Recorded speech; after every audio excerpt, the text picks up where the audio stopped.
Fia fo ia whātalo whātu ilo tātou watunuu ia Lene fo ia soforaile o le aso wha o mati lua fe lua se fulma le lua. Tātou whiro I fo I le au aunanga masani ala BluTV o na talo oto mai le Pasifika, le Pacific News, u se mai le whaafonga. O le aso lua le vai aso nei lea na whaata ape wha malosi ai e leo le solo te tee. E lua se fulu tolu aso o whaia pea I lumo le mauto fono I le lau mua I Wellingtone, ua umanei la le solo te tee.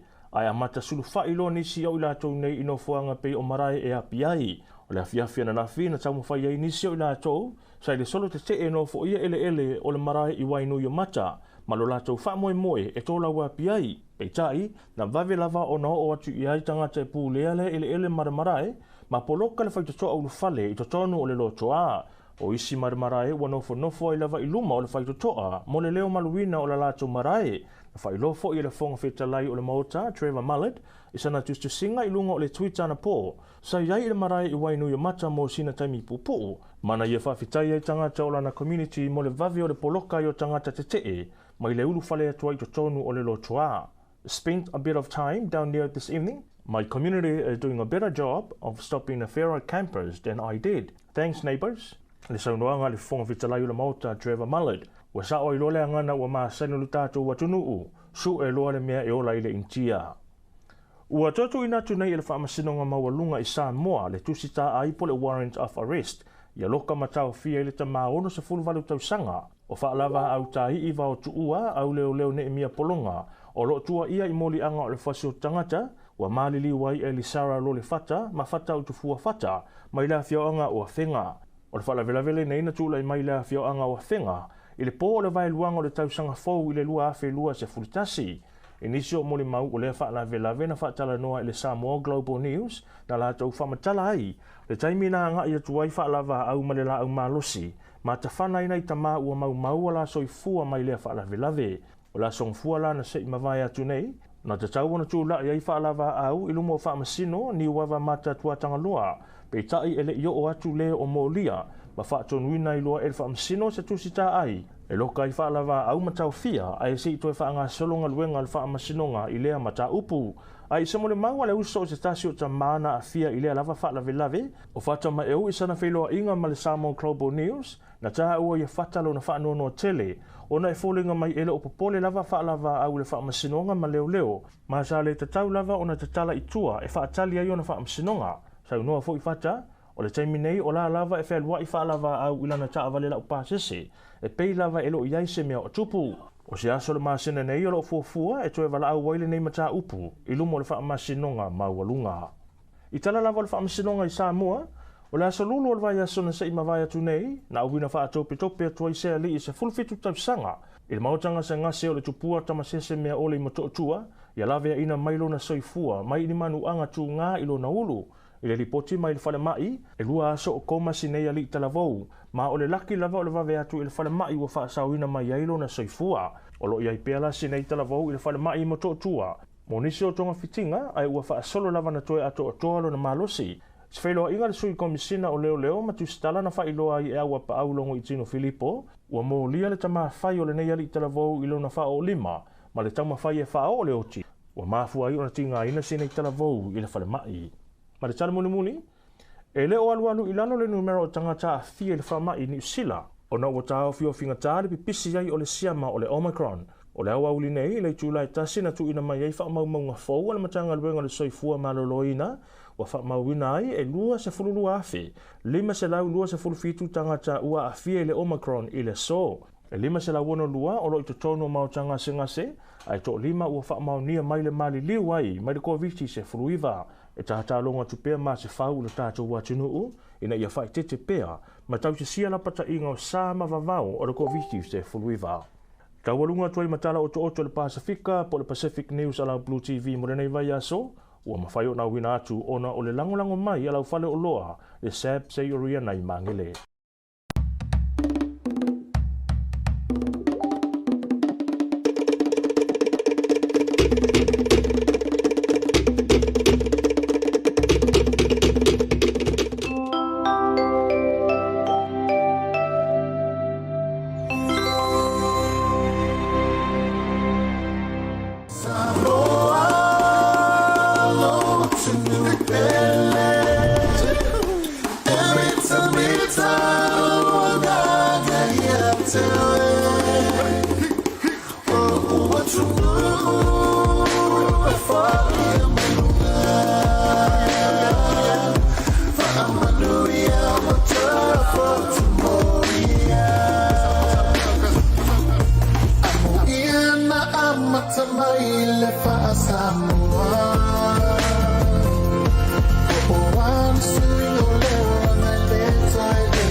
O te toi o wholo wha mawhaatalo whantu Samoa lo whaasausaunga le nei vanga o lea fiafi.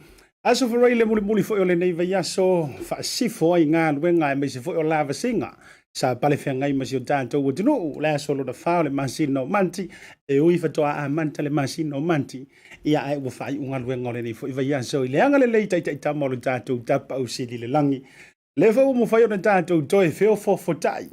I lunga o penga ta whailangi e tawalantu leo o wan e lau unanga ia a lau BluTV po lau Maua TV ia me sore tātou proklame whai u o le tautai iae whaiva o le antino u tautai iae ma le malo ia ngā patia ma le o ia o le tātou patino o jiute wa whi au o ngā nuenga fo i o whaiva o le nei aso malo le pale malo le whaatotoa manantu wai fo le whiniu le lapa lampa ia afua foi ia ele fasi ui ai wasina le ngalu le nei vai aso me se foi le nei aso ua fata wava ia le tanto va afolau fata wata foi le lama le masina ia itu langa foi o ngalu wengo le nei vai aso ai fa malo le lava papali ia pe fa peke le vidi mai le nei aso mai lava le taya e se io o mai le nei fiafi se fu minuto lo dia nei le July lima le tontua masani allau BluTV mai le tanto ofisa fa sala lo nei ia e le fatu o self aukilani o le taulanga fo i aukilani saute manu kaune. Lo fa malenga le leo le tātou mataisili. O folo fa ma whaatalo whantu. No whaatini o au ngā whaabaio tau saama whai ngā le avea. Pe au iei se tala le tātou porklame. Pe le au iei sa mantou whaamatalanga e le ma whai lava o na toe suia. O le pale wa umo na mamanu o lo titi wa umo na sui e le ma whai o na toe le lea. Ia awa o tau pa ia o tau sama whainga ia e tātou te tukta whaatonga i te tiu whaamantala o ai i so o se tafa o le kelope o le tangata malona whaasinomanga o le tangata fo i malona tupuanga o folo whantu ma whaatalo whantu ma whaamalo atu ia te o tau umalava lea fo wala palilunga o le tātou proklame ia o swinga whauna o le tātou o unanga ma le tau tua e tātou te savarivari ai luma au anisi mea manaia longo le leia ma tau le leia ia tātou te sa ili lava i nei mea uma le alaua tau mua o le tau le lima ia fiafi o aso ta itasi mai le songa fua i le aso foraile o le ao tau whaafafonga i tātou Pacific Update ta penaina tu whaatasia ma whaaleoina e le sunga ia Lorenzo Kaisara sui o le tātou BluTV ona toe maua leo se toe fongaina e le tau leono e le afiafi lewa fo i o le nei aso whareile ma alo fo e whaaftaia tu le tātou se oriana tu sai man tātou news update matau tia makau kia me e tu mai tātou news update mata fo i le tātou proklame o folofan whaatalo whantu wō ma paanga mamai a le tātou BluTV Bluwave Limited o tau lungo le tātou Facebook Live le nganta fo ilai leo le tātou YouTube channels. Keep those comments whasaua tātou whasoa ia e meise fo i o tau whina ngalo whaalia wa fo ini wahenga tau te sila fia e alualua i luma le au unanga i beana o whaiantu sa mo le tātou ngalo e ngai lima whaatasi. Ioi, ai sār whai mea ika. E ke whai mea ika loa. Ia, o nā me whaila i o e potu malo lo fo ilili. Ia e tuli aini na i o masina se wha. Ia e whai mea fia. Ia o na mana i ala ia tātou te mimosa, ma tātou ale eitu whaatasi, ma tātou whasoa i lungo le tātou programe. Whatalo whantu le vitalinga ia whatale vave. Tama le tā. Li o le mafuta mai ma le tausi ia i le loi Palmerston North ma lo lava le ona sai ma lo o le ai peia o ia mantou i wai rapa sa peia wai rapa le ai le pitonu o le tele fa le paua atalo fantu i le autofa ia fonga le ala taua ia po le ngoa matua fo ma lo le mafuta mai ia fa bel tausi ma le peia o le ainga o to o ma lava fo i o mafuta mai ha me se fo ia o le fitalinga ia matamua o folo vantu tamatuai o le manu Samoa iyo le tofa ia matamua se tala lumo le frefia man fale sala fai Filippo Saena ma futa mai foi ia po fea le tafa le ngo lau ko fai e kaula ver pese foi le vania ia pesa mingo e kukuangi mo le o ia a fai o le nei taimi ia o nei lava foi ia o kilani o folo fatu proclame fa talo fatu i lau tofa matamua ia me se foi o le tausi mar pai o le ainga le nga whangalo ina foi ia le fitalinga au matangi fale tolu ia me le tausi le mafuta mai mangele pe o mangava le uso pele ai whaatalo fama outou ma lava tali me lei ma le lava loa o tātou o ma paanga e le mawhai lava ona tu ua o tau I lalo, ia ole le lava o tātou taimi, o le afu ai ona tau le tō lo wino o tau suafa. Ia mawhai loa fo ina inisi o tau o lo whaanga moripo. Mo ilan tau fo isa whailonga ino tau waso soifua maa so whanau, le tātou stusi mai le tātou messenger, whaamaru ia antu o tau waso soifua maa so whanau, mai le au onanga ale Bluwave ngante leo le proklame le tautai ia ele ni vaenga o le afiafi. Amanuia le tua, ia, to e tulu inisi tau sanga se tele, o nisi aso se tele, ia, awa le tau tua, I ainga nu uma I kale sia fa amanuia le tua, ia, ngante lea, o nisi hao o tau uma lava, a faifo I o fea ngai male, au pongisa, o na o le tūlanga le malanga le maliu maleo tini so ainga woma au mea mamai, fa mai se le nganga o le tua, ia, o le fainga lava leo le soifuanga, ia, e fa ia le moto, faifo I le matua, ia wa fo tūlanga wa lo fiai tantou ia awane fa titia le viinga o le tua wa o ia na o mai o ia fo ina te toe ave esea mai se atu le nganga o le tua inisio I lantou o lo fitia le pongsa amatal tantou proklame mana tua e ile tantou fa tala noanga tolu tantou fa tala noanga tutu alava e ile tantou proklame fa o le ne yaso manantu fo ila ia tango o mile share le tantou proklame ia ma sa ili manu mai sa ili manong Inisio tanto fa talanoanga I le nei afiafi. Mai le tanto fa salonga fa business. O le tanto ruai fa talanoanga. O toi manantu a se toi au mai le fionga le tamaita iloia. Le fionga ya Matuamaivanu Siatu Faamoe. O ia fo I o le loia fau tu o le immigrations po fe malanga ina. Ya mai se tatu talanoa le mta upule. O se mta uputa ua lava. Ai pei ai la ko fa longo. E ile si tanto update man ya le wa au mai. O nisi lava I tanto. Le sa fa le tonu pepa pesa wa uma tulanga sa ye pepa e ya le wo tau fa longo atu e le tala le mo tanto e ono Maua hilo no fo mau lo no winga e le tanga tale fa le ango pa pisi solo e pinko ma housing ma fai pongesi ai ngalo yante o le awa le vanga vala au mai lo visa siaki ia le vaenga I lalo le vaenga le nali ufo mele immigration e peia o le uanga va ai oi e ono maua se no fo mau fa pena fo inisio ilantou o lo o inisio essential work visa e wa kako anta ua de Samoa o le work visa o le pe finga ruenga ai e yai ilantou e yai nga conditions e yai nga ilantou pe finga ruenga ia la esanga ki inga ke sa fa I pe finga ruenga wa leva na vala au mai lo tus fo lau siakia siakia o leva ta tauna o omila no fo mau a o tele lo pisi solo I mao ai le se siaki mai alo tus fo lau tu langa fa pena le o to manantu wai se to ta pa le fionga ya Matuamaivanu po le fionga te mai ta iloia Siatu Faamoe ia se to e fio mai lava e to fa lau tele le vaenga le lo no winga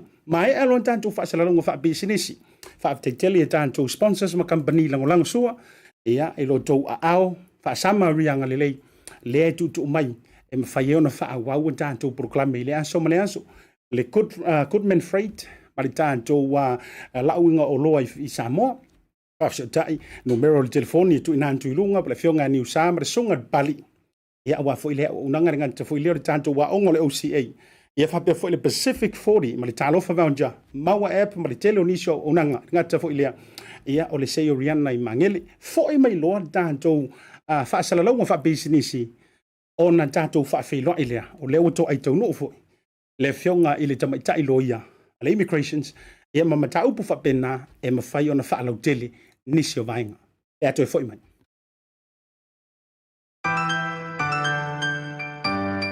For voucher is one of the most convenient ways that I'm finding now to do my shopping here at Farmer Joe, and my sister just sent through the voucher on my cell phone, and I just come straight to Farmer Joe to do my shopping.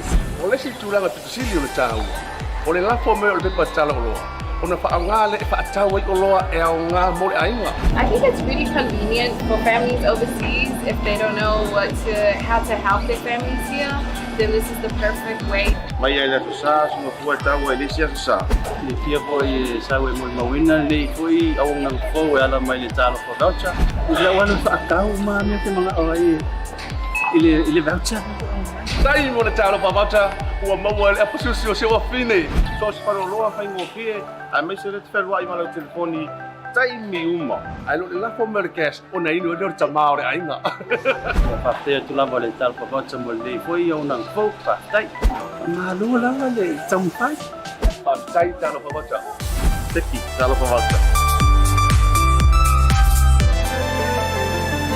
O le Goodman Freight o se tautua tau whela ua inga Maota Faamoe Samoa ma le Pasifika. E la tau te fausia fo ia tingi pusa ma paelo mo sauta i so o se la po ai te whingalo ai. Ma kili vaina fo i boru po o sa vai. Whaafso ta iloa ni usa lui lemi po o Francis Vali i fpule ai. I le orwa fitu, lua valu lima, valu whao no rua. Po o le orwa fitu, lua fitu lima, fitu fitu toru valu. Bo disi whaamtalanga. Le Goodman Freight e tautua ma le alofa.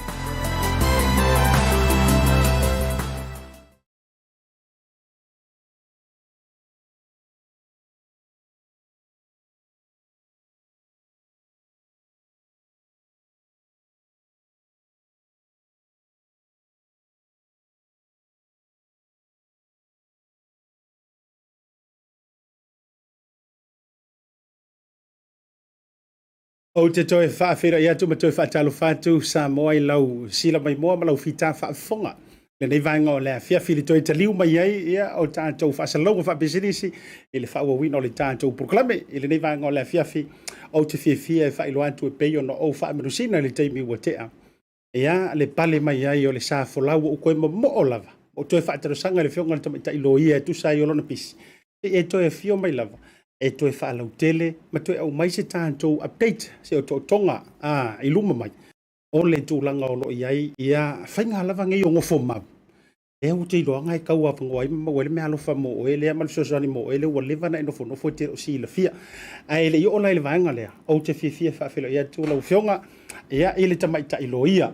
Ia, ai, o lau whionga fo i Matuamaivanu Siatu Faamoe ia manantua le ata lolo pa ia langa o lete ta ile lo mua to inga o Samoa ai toala ia ile taulanga o pia e ia fo o le tene fa sin no le maunga ia awa fo ia pa ia mama malu tau stele e na ile Maota i pili o ua ia ai ile manatu ia le ata o ia tulanga o le ubatai nei fa fale tata la tala fatu ile o fionga le tuma ai asetsa mo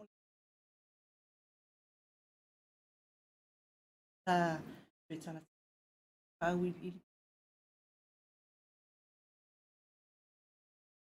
ia atalo fats fo i Samoa i tupu mai e se sa tō watunu o lo maua mai ma fatsatsa noanga nei a fiafi ia so i fua manuia langi matafi ma langi mai ia te o tō o e lo whapena o na tala auto solo i so se fatsfai taulanga wa tala ina o finangalo le atua ma se i watu lava i se o piso i titi se sa tō watunu ia fatsalo fatu se o lo maua mai nei fatsatsa noanga fatsalo fatu ia malo tate tau fai fatalo fai le anga le lei o le tātou mataisili le langi ia e mai se fo o le tūlanga i le tātou ato e whilo inga malau fionga ia ai le i alu le tā whaafisili na o fai atu lava ma whailo whaafisili atu mai le dei aso abel dei aso ma tūlanga ai mai se fo i le mai ai o tā whaatarnoanga ua te antu mai le nan taimi o tau mawolo pisi u kaule mo mas taimi whilo i atu ai Iyo e asiata nei vai tau o le matua pisi lava inga luenga ai mai se foi o le vai aso nei.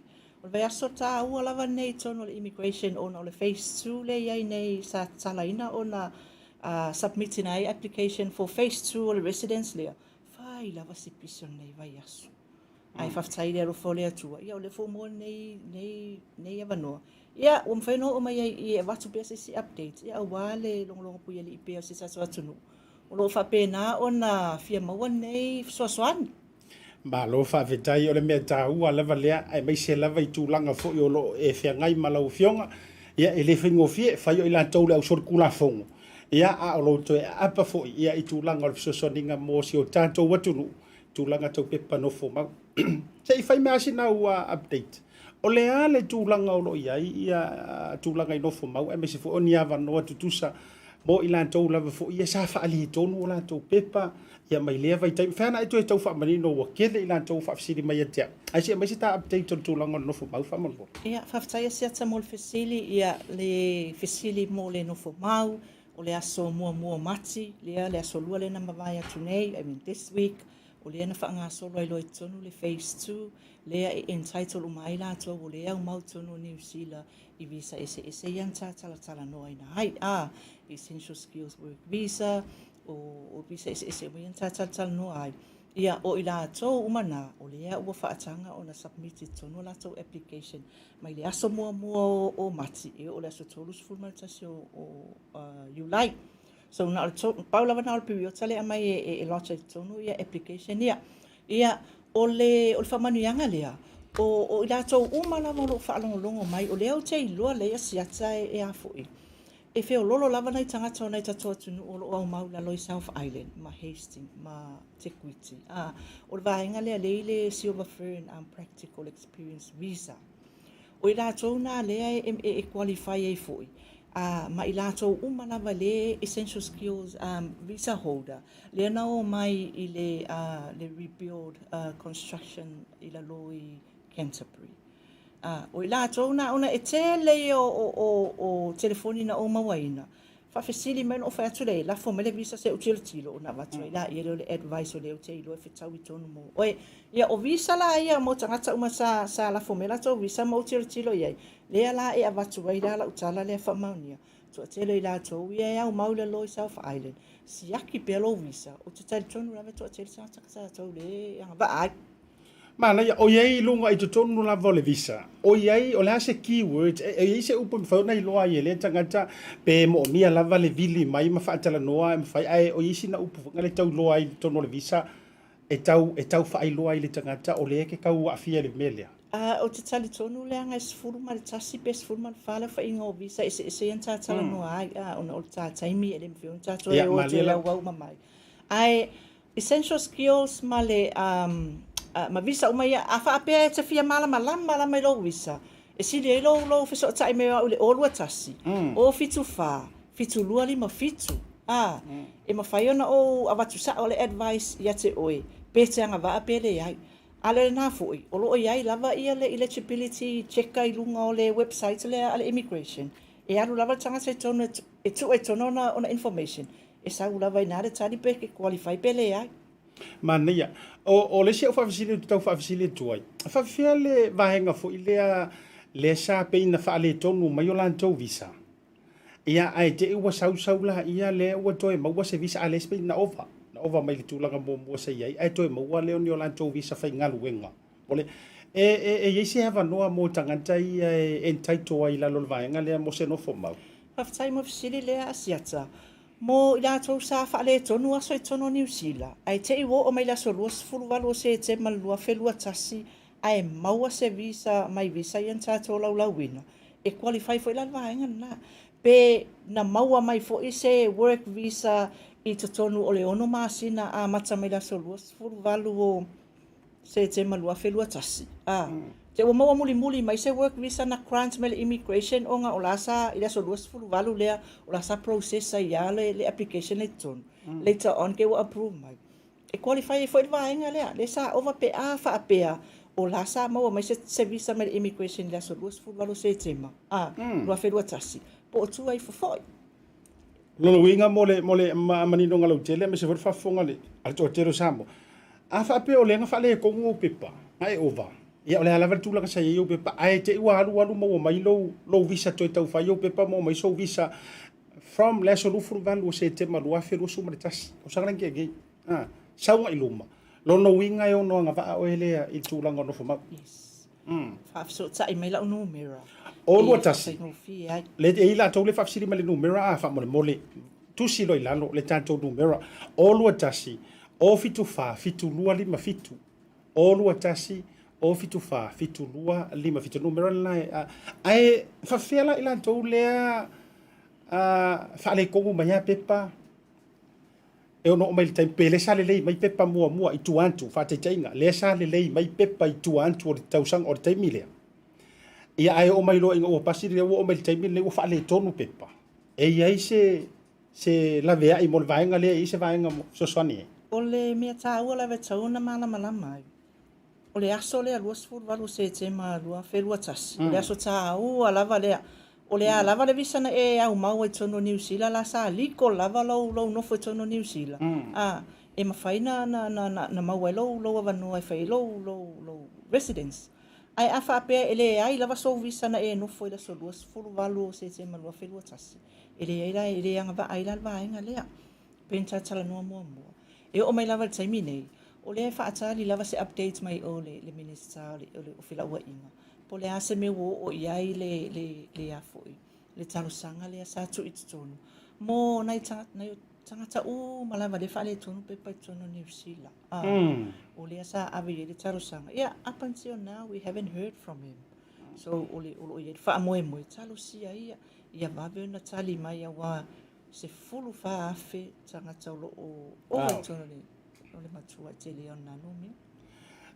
O le seu fa afisilia tu lava o ta ia le vaenga le fa mole lo fionga le tamaita iloia. O ila tau o afea la le e te tau wai ila tau nei ona e yeise taimi fa atapula e ono fa ngata ile avenga i totonu pe fa pe o le wa ma o le entitled mele o yeise na taimi fa atapula ai ma fai ona ave i totonu. Ia o le aso tolu tasi o iulai. Le lua felua o le aso na e ngata ai ona ave tonu lau apalai. Ave lau apalai i tu atu le aso na family atu e le tu italia ina le immigration. Lono e tau le information le lono winga la so full tasi o iulai. Tolu tasi. Tolu tasi o iulai. Ile tausanga le nei. Lono winga ile o toe mau fo ia pe afu ile vave o aso. O tu la ile aso le o fa kuia o e ave tu atu le tolu tasi. Lono winga wa le tadia fo.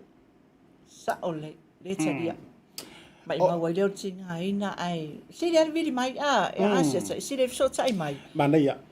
Ole onu tasi. O fitu lua ma fitu. Ai fa feli si vaenga i tūlanga i la tau ie mai fa le toi fa sili mai niso i la tau le ngalu fa vai taimi. E ono e waisi ngalu fa vai taimi ko ki kai lua kai ko sanga o le nei lava i nei. Ele ono ma waisi ava no mo i la tau. O le pathway le tatatala noai. Ele o whaamanuia i nai e tatatanga tale o mai le RSE. Mai ngale mai piki mai. Ona o visa foi na. E whapitoa lava mo le Pasifika. Mo tangatai e mai mo le piki inga o fruits ia. So ele o ieilas whamanuianga mo i la tau ia mo le taimi nei. Talo sia ia se taimi lata mai e ono mawhai e ona a se tō whai ile immigration. Ia e mawhai ona whaasafua te fo i le whamanuianga mo alom whanau Samoa lo whapena ona awai mai ngā luenga whawai taimi ia le RSE. Malo whaavitai. Ai mese vai ngā lava tau immigration tu mamana ia fo i le sia vanole. E ima nisi au whaafisili e teiloa ole ai la whaafisili toi pia. I tūlanga le kota. Ole asina update mai o le sirfia lau fionga le kota le taimi le nei. Ai le tauanga va ai nisi o ilatou. Iso ilatou fo i le nei ni usila e ono whaonga ina vanoa nei a mese fo kota whamoni. Ia olo ia lava se tau matamatenga nei vai taimi. Talo sia ia e se tō whai le immigration. Wa o le ale alua i nei tau sanga talo lavona le toi fo i se kota. Talo sia la o lo ia se whanau nau ta inga le immigration. E whaonga mai le afe se lau lima sifuru leo tatou tangata ia mai le lua afe lua sifuru lua afe lua tasiman nei tau sanga.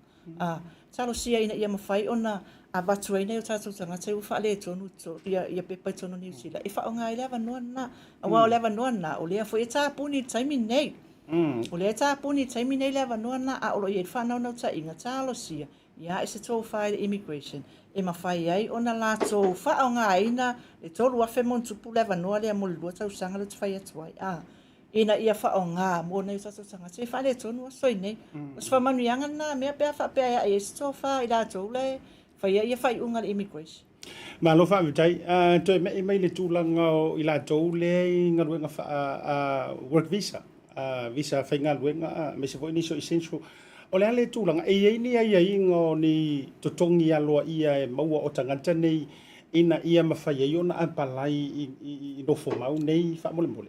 Ia o le o i la tau umaora e maua totongi luas fulfitu tala i le tūla. O i la tau na la mawhai ona apalai e la tau nofo mau. Lea, a luas fulfitu tala fo i le tūla, pea whaisa e maua mai. I le aso lava lea, o le aso al mea le tā ua, le talano e tā ua, lua fulu valo se tema, lua whelua tasi, a whai o lo tutongi, sa lufu fitu tāla i le tūla, ia o e whela, nāla ianga wa o ngā i le skill, le skill, wā tutongi ngā mo i la tau ia e, lea e te le tutongi ma, e eito mai whapitoa, ia, ona o mai la ia le lesi requirements o lesi requirements la o le settle le tata no mo foi valu se lau lua tasi aso sa nofo ai pe au mauta no New Zealand i le tolu tausanga a mata mai le lua sifuru valu se te man lua fesifuru valu e o mai la so lua sifuru valu se te man lua ferua tasi e te tau ona valu se lau lua sifuru tasi aso i te tolu tausanga na ole vaenga tusa ole vaenga lona lua le na e ono pa uma ia se isi pe ale ausia le tu ai ngā tutongi a manta leo le lua se furu fitu tala no wina fa pela ole te ia le tu ai ngā visa le a whainga luenga e mawhai ai ole ausia fa pena le tutongi lo winga le se e te tilo la ile si vaenga lona lua e te tilo le vaenga le settle o aso e tauna e te tilo le vaenga le settle fai foi wale mite o ia requirements o le settle le valu se laurua tasi aso ona e tilo e lo visa e le scarce list na wailunga na available lunga le website le immigration e te alu le lunga tilo e po Maua ia lo foi le position le grant me o e whainga luenga tono lo visa so afa pe tilo atina ona e na apia me na le position le o ia lona wina la oe lai mo lo va no e apalai lo no fomau ila lo le scarce list wow tau tele fa malu lo tilo fionga o telo nisi fa visili la fa visilo no va hengo telo fo le tupu fa fele tu langa le fa mole Matuamaivanu fa fele tu langa le o lesa o le work visa o le la o mai tebile nei o le tu langa le a le ana to e fa popo mai no to e apalai lo work visa ale ala saule interim foi e fa tali ai le work visa le rau te le vaenga interim visa le pele kau e whainga ruenga ai te fa tali e mawhai an e taitola ta ita pe ata manatu roa wo fiu whaakali le work visa ai o kakango roe pingi sa o isa ka apalai i lalo le vaenga le au te interim visa okay whaftai seta mo le facility o le interim visa la valaia it's not a visa itself ele o se visa foi le anga grant mai e mawhai ona e whainga luenga pe te a onga po le alawa tu inga me te no foi fai e alan ona grant mai immigration le interim visa e whatatau la lea ina ia liko lo au mau e tono New Zealand a o lai process lo application ona e le mawhai ona foi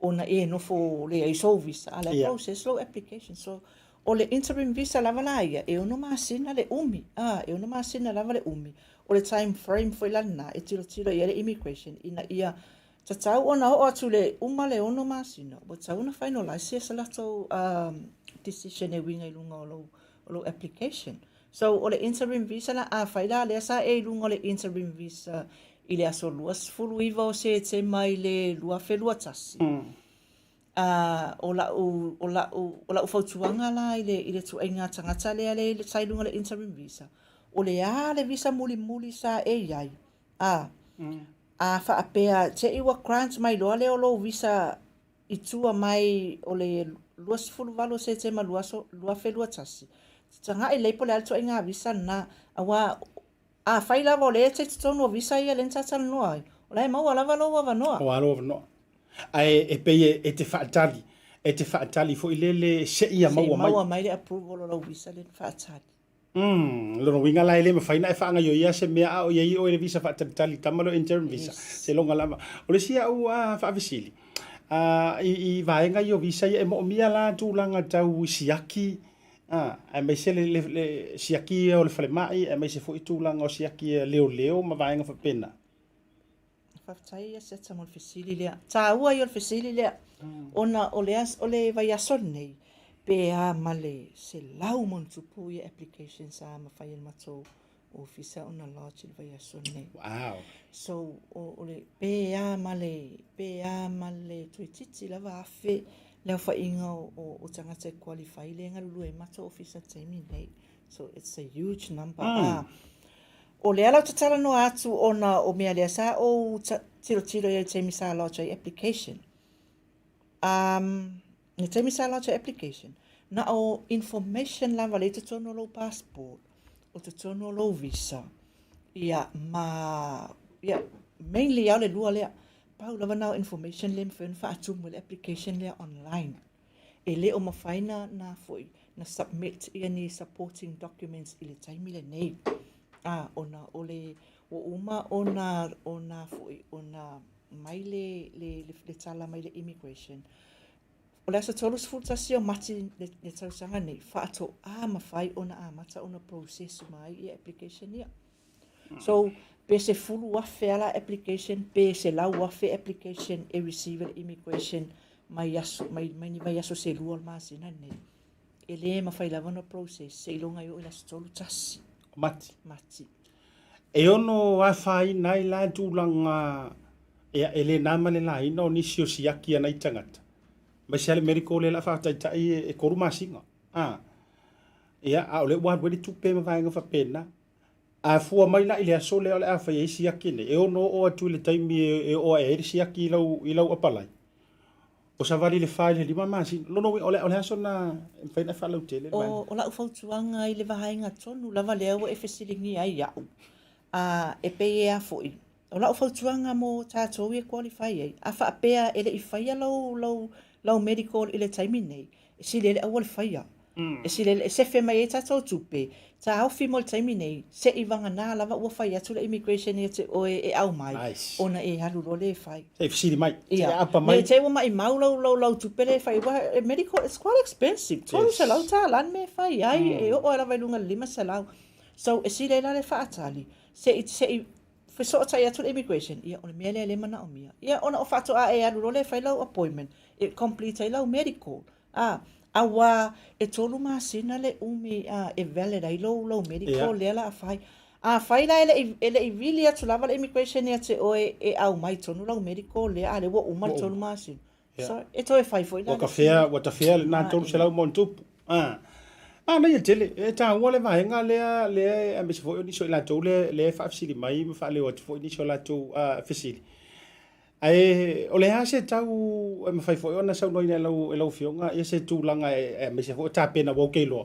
O le la matua pisi fo i lau telefoni a matatu, na ia fiafi tau a tai au, malangai weekend.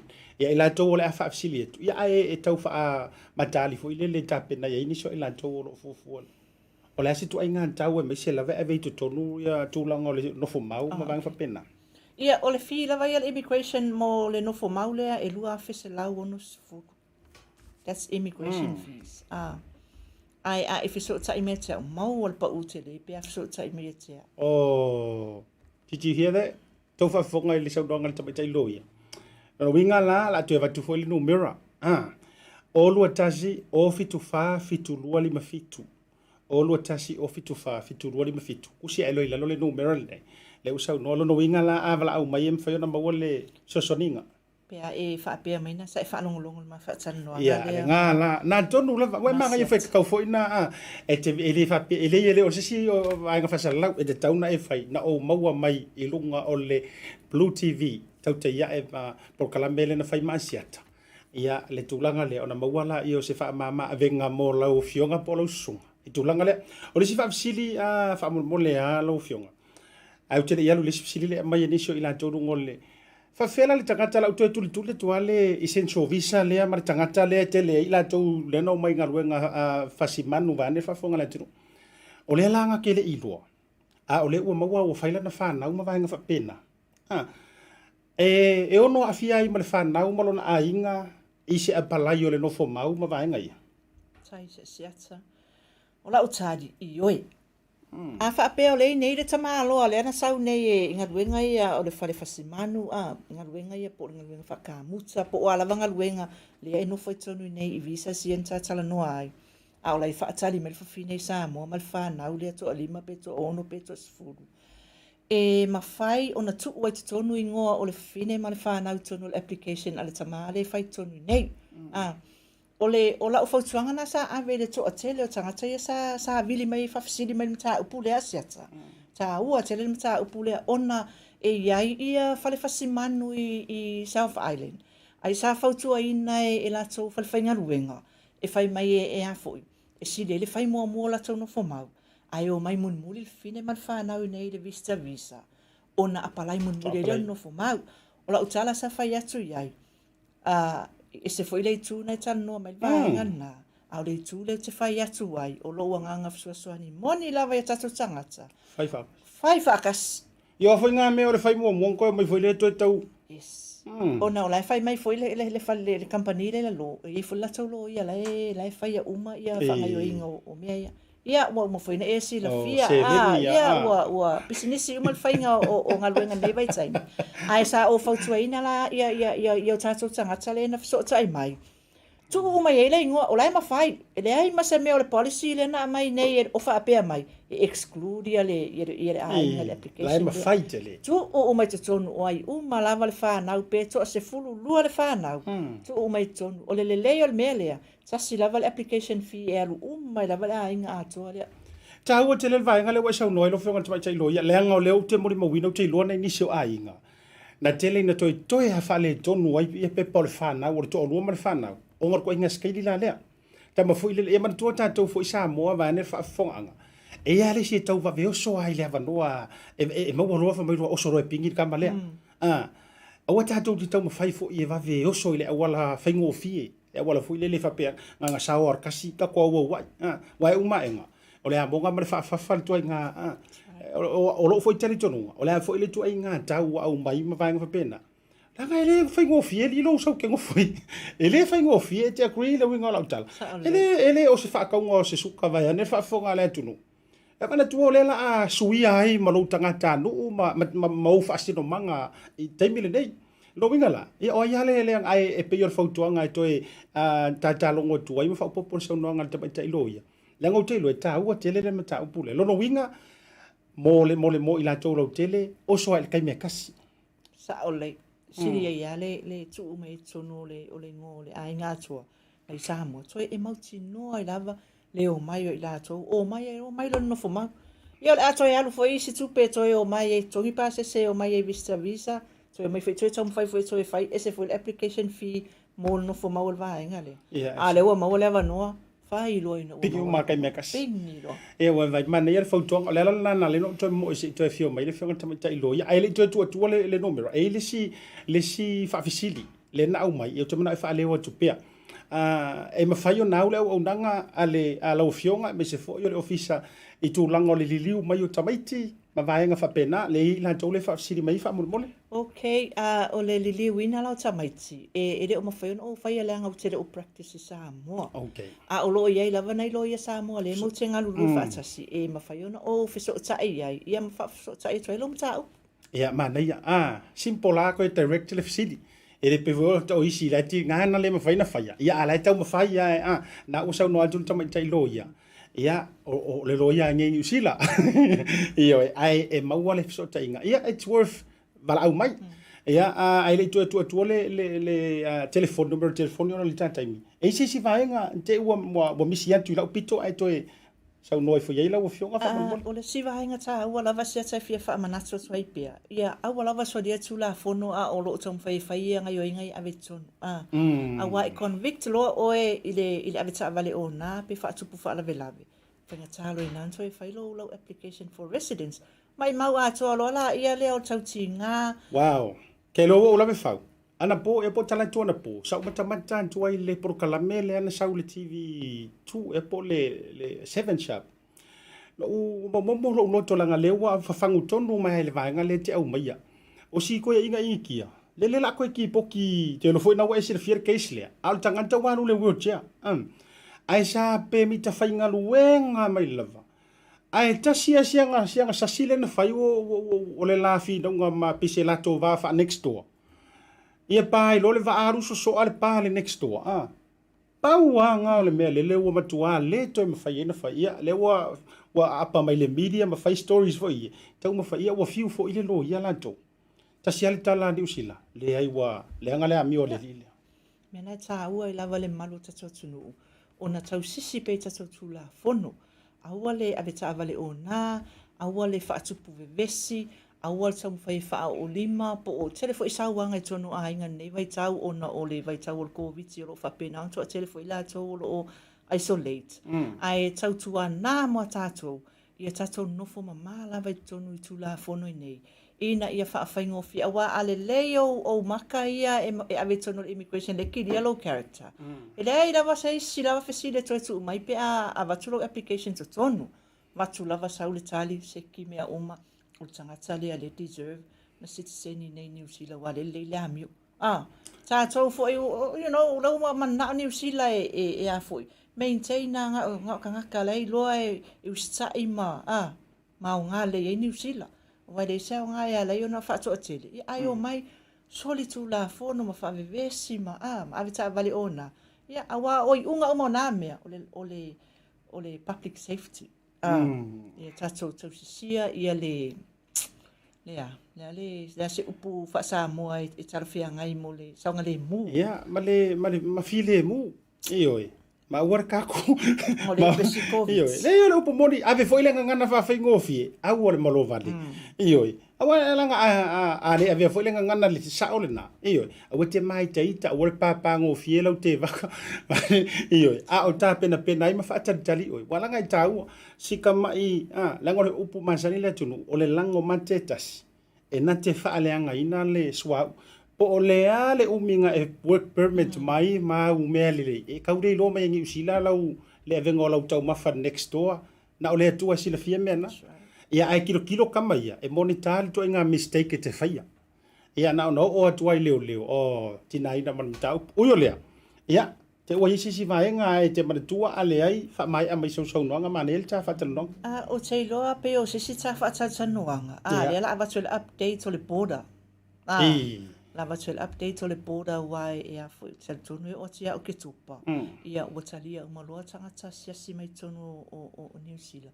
Ia o mai tata wainga wale wana fia o mai reisa. Wai le o mawhai al taimini nei? E le o mawhai. Ta ua la le tatu a talanoanga lea. Iyo, ila mwhainga o mai ila tau lea siasi mai visitors. Ta ua. Ono winga la. O fea le te iloe ono mautu ele ta... Ona... Pule alau sunga. Ia, ok. Roa ua mana ona i tangata tui ropo le vehesu fo. La tuli matanga au. Ia, le vaenga lea. Ia ona whailola, ia o le tūlanga. Lea o le o ia. E isi whafisili au mai. O lu te tau ata isi whafisili au mai. Au te iloa le tari whafisili lea. Le whafisili mai fo ile te ropo usea le maupol tino. Famai ala ka kama wa fai ko lu ai ma fai nga ko ngola ka palai ia o le ala te vai ia e fai tana mama la mai lo situation po le ala a palai le nai ai o le meta wa ai le fa ma vai tu le fionga le to ba tai lo ia o numero le to tu si foi le mau to umalam o lu tasi o fitu fa fitu lua li mafitu o lu tasi o fitu fa fitu lua li mafitu vili le ngumelanga ia na tele lo le taimi te lua whaasoa ma e masaa ma e lo loto le tele fo i o whaafitaudi e misio vaenga te fia mo umia ia mo le malama anga lau tele tūlanga tau pepa no fo mau ma vaenga i tono New Zealand lau whionga Matuamaivanu whaisoso nonga whaiu ia e tau runga le tā whaatalonga ia ono le tā taimi fo whaftai mo le avanoa ei lawa se simia siri na i lo loto whaftai o lau upu whaina sa o ina le vai aso atoa lawa nei o whaftai whaftai le atua, whaftai wō, whaftai pāanga, whaftai so se mea la. Nā langa whaftai la. Whaftai nei pokalame o whapena o na whaimata outreach program. Wa le tate whai al pokalame nei is an outreach program for ilea e tau atu ai I malo tatu atu nuu I updates o lo whapena o na iai ia le immigration, ia o mea fo i o le border, ia le ala o le sima updates le la sau wele le border, ia ai a watu le nganga whaftai le nei a fiafi I le sunga ia anai, ia man au whainga luenga le BluTV, Bluwave TV, ia whapea fo I lau sunga I le ari whasalau, whaftai mole avanoa whapena ona tuina mai, ia e tala ai fo ia mata upu tau whemalanga ina, ia awano fasila fia se tatu atu no, ia Samoa lo whaafonga mai, whaftai fo I monei avanoa, whai fo I ona alawa I maa ua ma Asiata. E te tangsanga I fo I lau Facebook. Ia, kiliki lau like fo I ngali. Ma share nei information. Awa o le tā ua I o wha maunga ia. E tā ua mo oe, tā ua mo lau ainga. Tā ua fo I mo lau o. Ma se si o lo o struggle o lo wha pēna. Ona e fia fisosoani ai. Ia o le anganga lava leo tātou. Fia fisosoani ai, fia mau fisosoani. Ia o le afo le mea tātou te mwhai ona fisosoani ai. Ia, tātou te whai alava. Wa lo tatou fia me umai vi ia ile tua ia o tonu ia o umai tapo kala me mone fia. Tai mo le vanua. Fa tai fo I moli fa no ina mai o lo tai. Ia fa pena na o umai I fa tata no. Malo fa tai mo le nga fa malo pa nga fa tai tele lo fionga Matuamaivanu Siatu Faamoe po lo fionga tamai ta ilo ia. Ia ole informations le nei po fa maunga nei ma nisi o le nei tomai e mo mia le fa so e mo mia amu ia foi le manlo tele be so ila to lo fa fonga o le ale mfai ona tu ina tu le nei informations ia mani foi fa maunga mo auto ia me se foi ia leono maua yo avanoa ia e no fo sa lo to ai e to tono ni sila e no mani no tanga e no mari fa fe tu la fono ia mani sila va fo io vainga fa pena fa te tele e lo taimi fa tu reina ia manatu ta ua vai so fofo le anto e de talo tu ai fa va no mai so taimi se ta tu tra no le poras ia mani so ai inga ai mai se ua fia I lo la vai tiken sanele ele songa ile ti akono ia me se fo io le to tele I lungo programi po a feta Talai le vanoa se yasi mai aina yo tatou ainga ma fai ona la to o mai ia mo nei taimi ona ye ala se fa tal no ngai so mai tua o nisi for information se ta o mo si le fia malu tele le tunu ai fa te tele mo no taimi fa avnoina tatou e filo il vayas fo fa tai mo le vanoa ia Samoa na ona tatou atu ile tatou malolonga to foi mai ia le ngata to tu na tu ni so update to tatou Pacific update ia ona fa filo ila io le fionga ia Leaupepe I lungo le tatou proclame ia me solise tatou fa tel longa mal MSL pe foi mai tatou fa salonga fa pisinisi nei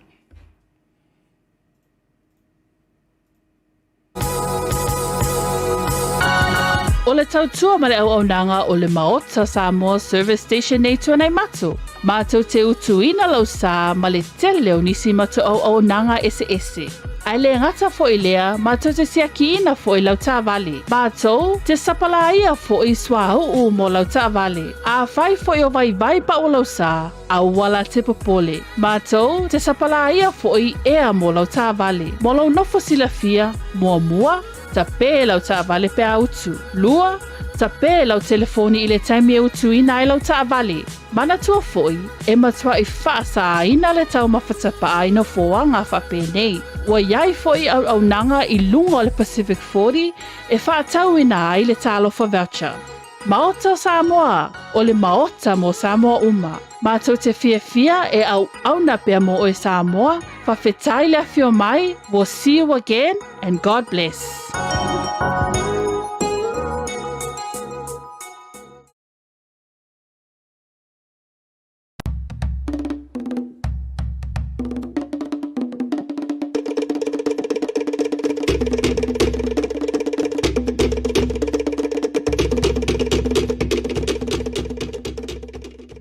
Fia fo ia whatalo whātu ilo tātou watunuu ia Lene fo ia soforaile o le aso wha o mati lua fe lua se fun male lua tātou wheloi fo I le au aunanga masani ala BluTV o na talo oto mai le Pasifika le Pacific News u se mai le whaafonga.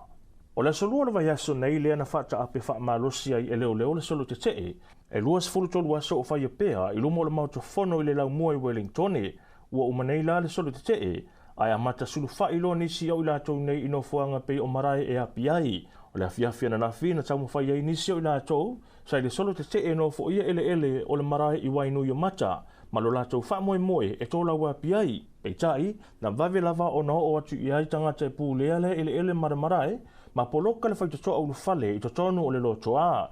O isi marae ua nofo ai lava I luma o le whaitotoa, mo le leo maluina o le latou marae, na whailofo I le whonga whetalai o le Maota, Trevor Mullet, I sana tustu singa I lunga o le Twitter na pō, sa iai le marae I wainu I mata mo sina taimi pupu, mana ia whawhitai ai tangata o lana community mo le vavi o le poloka I o tangata te tee, mai le ulu whale atua I totonu o le lotoa. Spent a bit of time down there this evening. My community is doing a better job of stopping the feral campers than I did. Thanks neighbours. Le saunoanga le whonga whetalai o le Maota, Trevor Mullet, wa sa o ilole angana wa maa sanulu tātou watunuu, su e loa le mea e ola I le intia. Ua totu inatu nei le whamasinonga mawalunga I Samoa le tusita aipo le warrant of arrest, ia loka matau fia I le ta maono sa fulvalu tausanga, O whaalava au tahi I vao tuua au leo ne mia polonga. O lo tua ia I moli anga o le whasi o tangata, wa malili wai Elisara lo le fata, ma fata o tufua fata, mai la fioanga o whenga. O le whaalavelavele nei na tūlai mai la fioanga o whenga, I le pō o le vai luanga o le tausanga fau I le lua afe lua se fulitasi. Inisi o moli mau o le whaalavelave na whaatala noa I le Samoa Global News, na la tau whamatala ai, le taimi na anga I atu ai whaalava au malela au malosi, ma ta whana ina I tama ua mau la soifua mai le whaalavelave.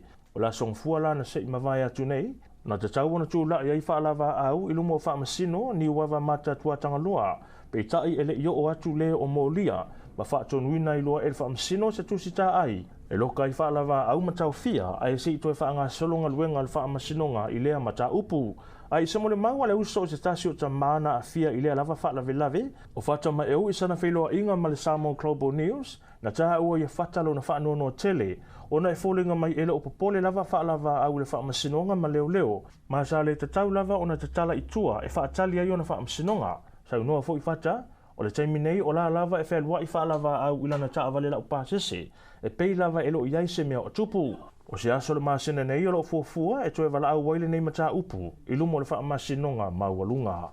I tala lava le whaamasinonga I Samoa, o le aso lulu o le vai aso na sei mawai atu nei, na uwina whaatope atua I sea li I se fulfitu tausanga, I le mautanga se ngase o le tupua tamasese mea ole I matotua, ia lavea ina mailo na soifua, mai ni manu anga tu ngā ilo na ulu, I le ripoti mai le whale mai, e lua aso o koma si nei ali talavou, ma o le laki lava o le vave atu I le whale mai ua whaasawina mai ailo na soifua, o lo iai peala si nei talavou I le whale mai matotua, mo nisi o tonga fitinga, ai ua whaasolo lava na toe ato o toalo na malosi, se whailoa inga le sui komisina o leo ma tu stala na whailoa I awa pa aulongo I tino Filipo, ua mo lia le tama whai o le nei ali talavou I lo na wha o lima, ma le tama whai e wha o le oti, ua mafu ai o na tinga ina si nei talavou I le whale mai.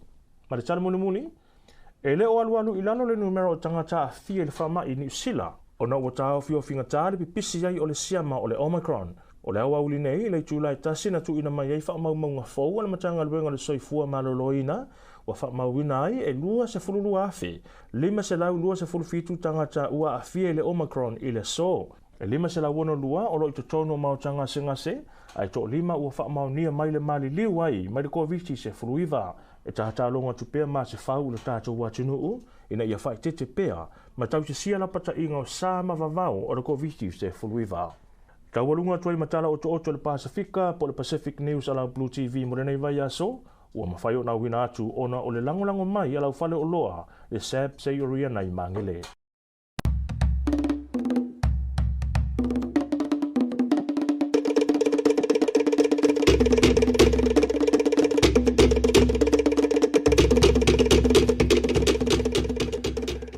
Taimi rawa dile ua whaminu tau te nei lei tū lai ono tātou o to tongo talo le Pasifika to in sawan tu ma whaleo ina tu lona toi whaasara longa lona lua le rea so ele sunga Lorenzo Kaisara suyo le tātou Bluwave TV ia o lo o whengai ma tātou telefou me se foi o to tonga i le nganta o lunga le tātou proklami nei ia a o le tātou update foi lunga le tātou Facebook page ale BluTV ia ono le lango sua ale seioriana I mangele po le SAP ia wa fo I tūlanga o taula ia o lo mawai fo I manisi o tusi ia se o tātou o tunu ai pe li lifa lava fo I tūlanga o la fa ona ponei mai se tu ai ngā lei ia ma la mo tamaitai awana I ngalo le unanga lau seioriana o te fifia e wha ai lo antu le tātou pa ia mare malu fo I o le o mapaanga le tātou Bluwave I le toi taliu mai o le tātou whaasalaunga ia o lea ua fau atu le safolau o le fionga le tamaitai loia ia Matuamaivanu Siatu Faamoe ia o lea ua toa ai taunuu ia le sa le paia o le ainga sa tuala le fionga ia Leaupepe Junior Talai Lene pule o le tātou Pacific 40 man le talofa voucher le nganta fo ilea o le TL Marketing ia suiso upo le tātou Oceania Career Academy po le tātou onga kamuta ia mai se fo o le tātou marketinga o le onanga le Oceanet I lunga o le tātou Tautai ai. O folofa ma whaal talo fantu I lau fionga Leaupepe I le nei vaenga o le fiavi. Ia, whaafilo ai atu I lau tō Asiata. Ia, po lau tō whaafo I le tūmua. Ia, ono iai ia pule o salafai.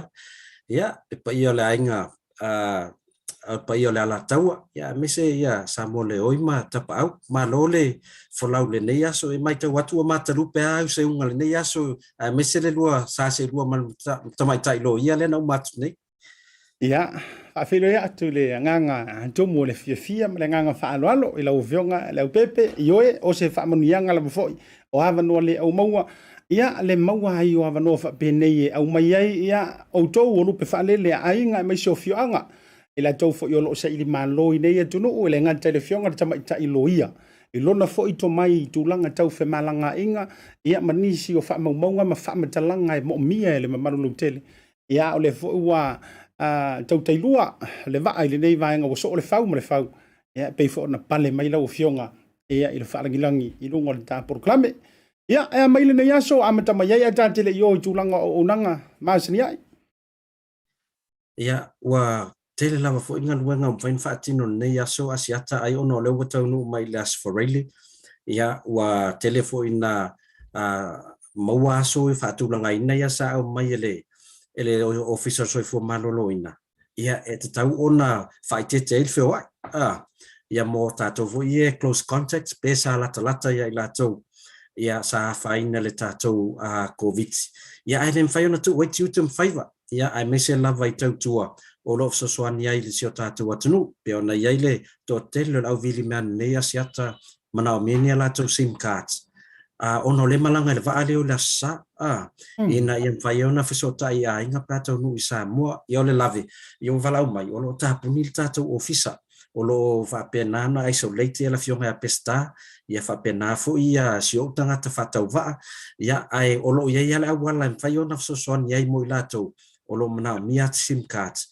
a wa fesota inga in pato nu atu I fanua ia fainga malanga ona le asa tala mai le minsta o le lava e luas futasi aso ai so pitei pata hu Samoa ia tai mine o le luas futasi lava aso ia ai vane foi o sau nola u vionga mai so tulang o le mai tawatu o le foi sisilan tu le manu lo tero le tunu ia o le o fai lava ona to foi la u vionga i tulang le officer ono lo fa no foi se i tulang o le close contact o ani fa fita audio le nei me o le fa no foi se lo fionga le Leaupepe fai ona e tau tala mai la ngona le nei me o le fa no fo se kau fa i loi fo i to tele i la dole pi fa ata la fonga ma fa le ang o le me o le fai atu so i fo malo loina ngofo le fa le wala valo fero wa ona e fa so mai asiata le vaenga a tonu le vaenga pito i fainga tala ona o le e isolate fatasi mal fanau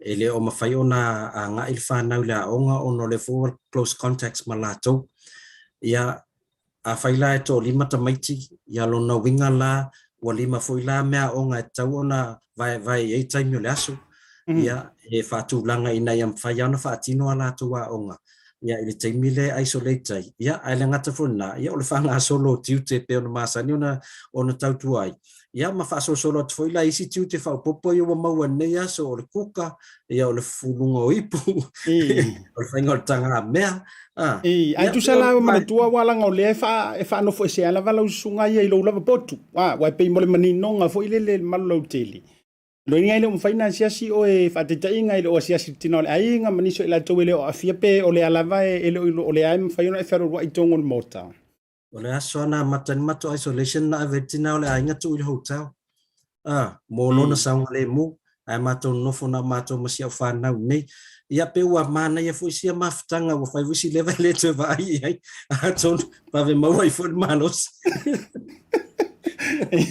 ele langa ta ua langa tasi le vaenga ele o se aso vai aso fo o le o mai ai sta si fo i o tina tamari i fo o le antunu o lo o fai ngā luenga a me se fo o siana o na yonalo i le vaenga le o le soifua malo loino ia fo o se tau se mai a o lo o yeire to mai tu langa tau le isolations le te tau vane tu i tu langa o langona ia maanga e te tau ona fai te tonu le fale wala nga ia isi a inga e whaata tala fonga ai feo i solo a pea ele ingi ni tapu mani vaenga e te tau ona whae te iaia Leaupepe asiata la vatu pesa la sa whamtalanga tu langa lea ona o le o man fayo matu tui jo se o fa no light jo tai tasia la tu tui le tui ai o unga fa mai le te va ai I te tonu lava se o mātou whali. E whoringa mai o lepe na le fulu lava o symptoms masani lava le fulu e tawhele isu se tu lo e mafatua foi petali se tu lo o te leo va aia la isi symptoms i au te whaalongo tuai le iei nei tangata ia avel whalmai mai la tau la ia le i whaia tui ia ona la pei o le unga lau tala wilele o peo tau mo se mawhanwhananga mo mātou e uia le mātou te tau si tu la whana mātou te leo whewa ai ona peo leo wa uman whaitui ai o tūlanga leo wa uloa nei wa lala na vave na tele le spread o tātou whamai ona o le iei lava i lātou o lai positive ia o la lava fo ia e whewa i lava ia e mafuanga siata e mafuanga o tūlanga na e fui mafuanga tātou te malamai e foi mafuanga tātou te le malamai mantua e nei ainga o lau whaano foi sea uma ai leise tangata e foi le leo mwhai ana luatu e whai alatu whatau pe mwhai ona luatu e alu e whai se whatau ia na o ale tūlanga wal whamalo sia tangata le mai alu whai whatau ia whai le mask whai uma puipuinga ia o le mea tauna whai langa tau whina ai le ainga Maro whaftai. O lea mai le tūlanga i leo o nanga le OCA. Ai mai se la fo i nei taimi ua amatalia le uma ua amatalia ia le tūlanga i le kuatare nei ma le amatanga o onga. Ia o lea se update la tamai le OCA whamule mole pole ang kamuta. O ta onga kamuta le asiata mantua le aso mua na whaalau iloa i le amatanga o te sema. Iwa su valpasene o tamiti o lea onga, o tamiti tonga. Masalo pena 2% o tamaiti maisi atunu o Pasifika. Na whaile mātou tala noanga mai lato o whatinu ina lea onga na matanga o vaiaso nei. O saule tala. I taimi nei lato intake la iei. 5% la iei o tamiti 5% tamiti Samoa. Fast food 5% o tamiti tonga. Ia maresi 5% o leo maoli. Wow. Lea wa te lea la le au ngā o tāpo kalame lea na whaatinu. Lea lau tō te le tamiti o sio tātou watanu. Lau e whao ngāle nei avangoa o ngā fuai e vave maua i se whailonga. Ia ma vave maua i le nganuanga kāmuta. E sili atu totongi. Mata. Nai lo le totongi pe ana whapea watu sa o alu kāmuta. Alele o ieli whaspepa lea. Pio sa ngangala nai whiwhiai. O lau tō tele nai o tātou tamaiti Samoa lau a ongai. O i lātou o le mantu amata marisfulu ono tau sanga anga i lunga. O lātou lasa ia 11 year 12. Au le mana o tu e wha wau lea onga. A le la sau loa onga i. Ia mauala na certificate le level 2 ma level 3. Ia mamata whengaruenga i loa. Au loo matala lava noa.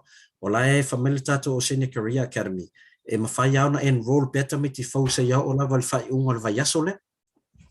Pala ia tele mantango fie o se tala fia o se tala whanga e tia fo ia mai se le nganta ia o le ta wanga luenga o le longolongo puiali ia mai se fo inisi o awala o whaasalalonga o whaonga ina fo ia ai o le sili o le whaafetainga o le tali le mamalu o le tinu mai se fo i o tupulanga ia mo ilanto walanga mo ni au o le hewa tava ia tu ia unga o le whaamai ma le fōlaunga le taimile nei e vai umai si ngā luenga ma tele ina malo loi si ngā luenga o ngā luenga nei leu te vai atunga e antili ai ona whaatupula ia. O kāmuta matulanga i whawina o whale ma vaenga whapena i tono le. Te role si toru si fulu tausanga, fast fulu tausanga. E whaatupula ia e me se fo ele tūlanga tau tutongi. Ia e mālola ma fo ele tau longolongo i lo fionga. Te ua isi si vaenga o le OCA e te fia au mai ase si ona update ai ta te le ia sia tu ile si vaenga o le ta whaatanonga. O le tātou website o le oca.nz pe mana o e te alua i lunga te mine te le starai. Ia, pe private message atu asiata, ia pe te wala au mai fo i le orua tasi li mono tolu whawha, ma whai ona maso soani atu e whaileo registration. Ina ia vave ona i alua mata le term le nei. Ia, e a mata, ina ia mwhai awane i e waorisi intake asiata. O Julai, ia e faisi umi pe a whapet whatali se yo, ia e lelo a mata tuane. Ia o atu whai ngotou sanga we whau. Malo lava whaavitai mo le vaenga lea. Tā mei mai le si tūlanga i le tā Ocean Net. Ia o te lo fo i le vaenga lea. Ua tele lava ila tōna meli mei matusi mai. Ile lantou fia sila fia te isi o nisi au whamatalanga. E me se fo ile mantango fia o le au unanga lea. Ia a lea fo itamari ile fionga la waki, e me se fo le vava alua malau fionga le tūlanga le te au marketing. Amon mole. Ia asiata se whapulatu ia le si customer le ana vala au mai e afo. E watu se i au titilo le ile lato fale foi. Pe mwhaiona whapi ile lato internet. Ia watu la waki ia ma la fionga ya pesta, ia o le isi atatu technician na. Ia e watu. O le tala lana e tuo le hall, e tuo le hall au luma i le fale. Ia o le connection la le internet. Na o tuo le hall la iai. Ia ailan tau sanga si ainga. E mana o e whai atu marcelato whai pa connection i le fale le iluma. Ia e whai atu ia le tala le alato provider la iai. Ia e masalo e te leringa luenga whaatino. E toi eli a toa ma whaasauli connection na nai tonu. E masalo po le masina a toa whaatali ai. Ia na tusia te mina e la waki ma pesta le ata. O maisu e atu ia equipment se mana o mia whaatau watu. O lesi aso watu loa test whaola. La uola te mina ia le connection ale asia inga lea. O le winga na lautala. O le tatou Ocean Net, e leo whapea e peo isi au nanga wea e whaatino umame lunga o le internet e tele tala no ises. E vili for telefon. Ia nana umana e tala noa, uma e tele vai ises. Ia le tatou Ocean Net. Nan whafso tai mea al watu ta vale. Tala noa le lei, malama le lei, e le tūlanga la yeilo mana onga. Ia whaatino le tatou solution o le whainga le internet. Ia ma whaamtala tiawe, ia o le plan o le sausawa le internet e te mnao mia ona leva yatu na tō rua. O le sausawa le tauna iai. Ma le malosi le tauna iai. Ona leva yatu e tō sifuru o tō. Faisi te leo le tō whali. Ia, umalo wha mamalama mamalia ato toa. Whato saini lola ia leo o le contract. Ia ma whaatino lola ngaruanga. Ona pe ola ngona le alofa nei o tātou tangata. Ona le pe wa alua le masani le wai company te tele. Nana umana e arwatu luna on Facebook o sa wela to follow loa e kiliki le link tu wele numero la telefoni vili mele siaso na fai mai ya o le plan le yo ya tu loa fa mai na wala foatu lo modem tau no me le modem te fa mai ona ye lunga na instruction e fa pi ki fa ola lo ya na wala lo internet le nei te mi ato la wa pili mai mai pa wal mele welo na o le ola internet a tele o mala male po fetau i le to inga internet malo fal pe ona yala na ta walta to Ocean Net asiat malo fam tai manino lo forsanga o tau fo ile o le yo lo fionga Leaupepe e va lu ile tulanga le mai so le fa manino ina la ngai lo tari tononga manino mala malama ni fa matalanga mani fa mau ya o tatu tu no fo yo te lo fo wa o mal va henga le o le alu ka inga ai want to tell lava ona to fo ita to le tulanga le a le mela walunga lava te fifia ile fo ile unanga le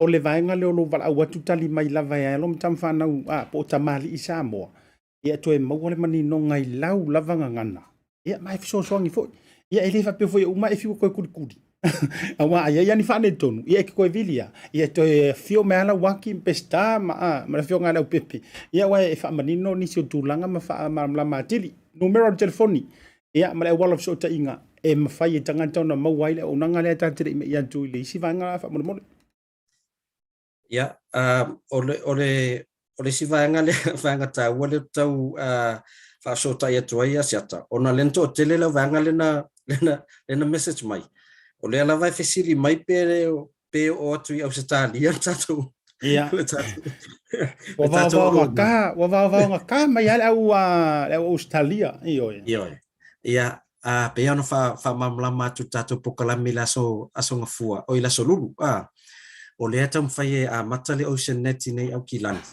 ia matam fai fa so polo New Zealand ia pule alofa le e manuia tam fainga ia ona tau titilo to fo le i Australia ono le la tarata mai ia le fo ma lo si tal sanga mai Samoa ia o teilo la tele tatu company Samoa ia ai o nei o lo ala to tele nei tangata Samoa nei New Zealand ma Australia le mato te tau ta pena tu iai o numero telefoni o iva valu tolu falu ono o iva valu tolu falu ono ia pe te alusa o foi lunga le website o le oceannet.nz oceannet.nz ia lo mau o mai matou plans information ma matou email so o tai mai ai Palo fa tai le mo le melo fa nga me se fo fa mnianga le sunga ti a kontiken sanele o te rota sile tanga tele foi la afuri sa ila na internet e lo asiata e mana o mia la se plan te le to over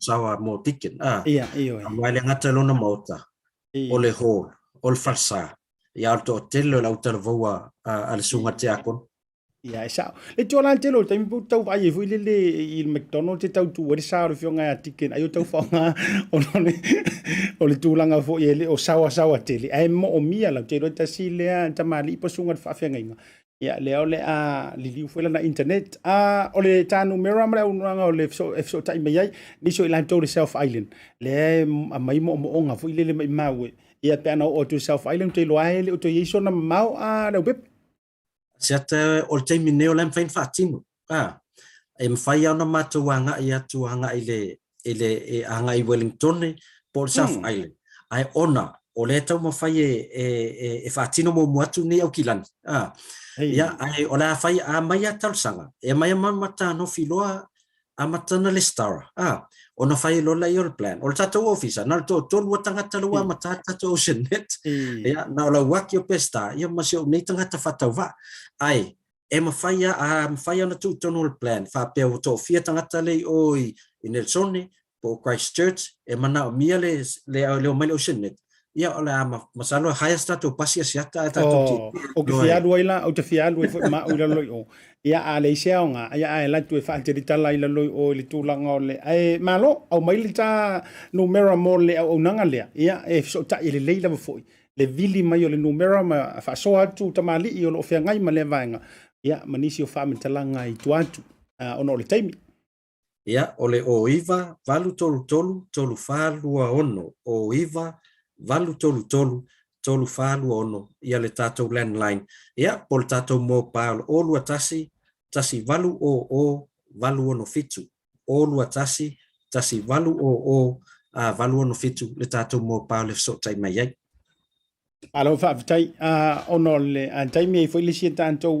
fa talo nga tuantu ta mai lo le vainga le Pacific 40 ia male o nanga le tanto talo fa voucher ia me sela fo yo le ngai Samoa ni tem wale na pina tau fa te I tu langa se tanto o tunu te mi fo yo le lockdown ia ai o te lo le ave mas tu langa o fa malo si ai le mo o mianga ia o le o nanga le talo fa voucher ia mas ka wa se ka fa tino le fainga I lungo le website fa mo lo fiong atai asiata le ala wa afale ono te mi nei o le taimi pisi ane o tatou talo fa voucher Nanga fo ele o te mfaina la fo se tupe matala le taimile nei.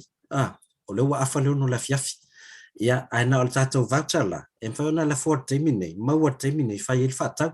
Se tam fai atu lungo le tatou screen le nei pe po maua mai asiata. Ia la lewa maua le atu. Ia o tusala o le tatou website le pacific40.com. Ia o le tatou o nanga ia ono le fai ia tatou voucher si tonga ia ai pe o le talo fa voucher ia na ia lu lunga tatou website e kiliki lo le talo fa voucher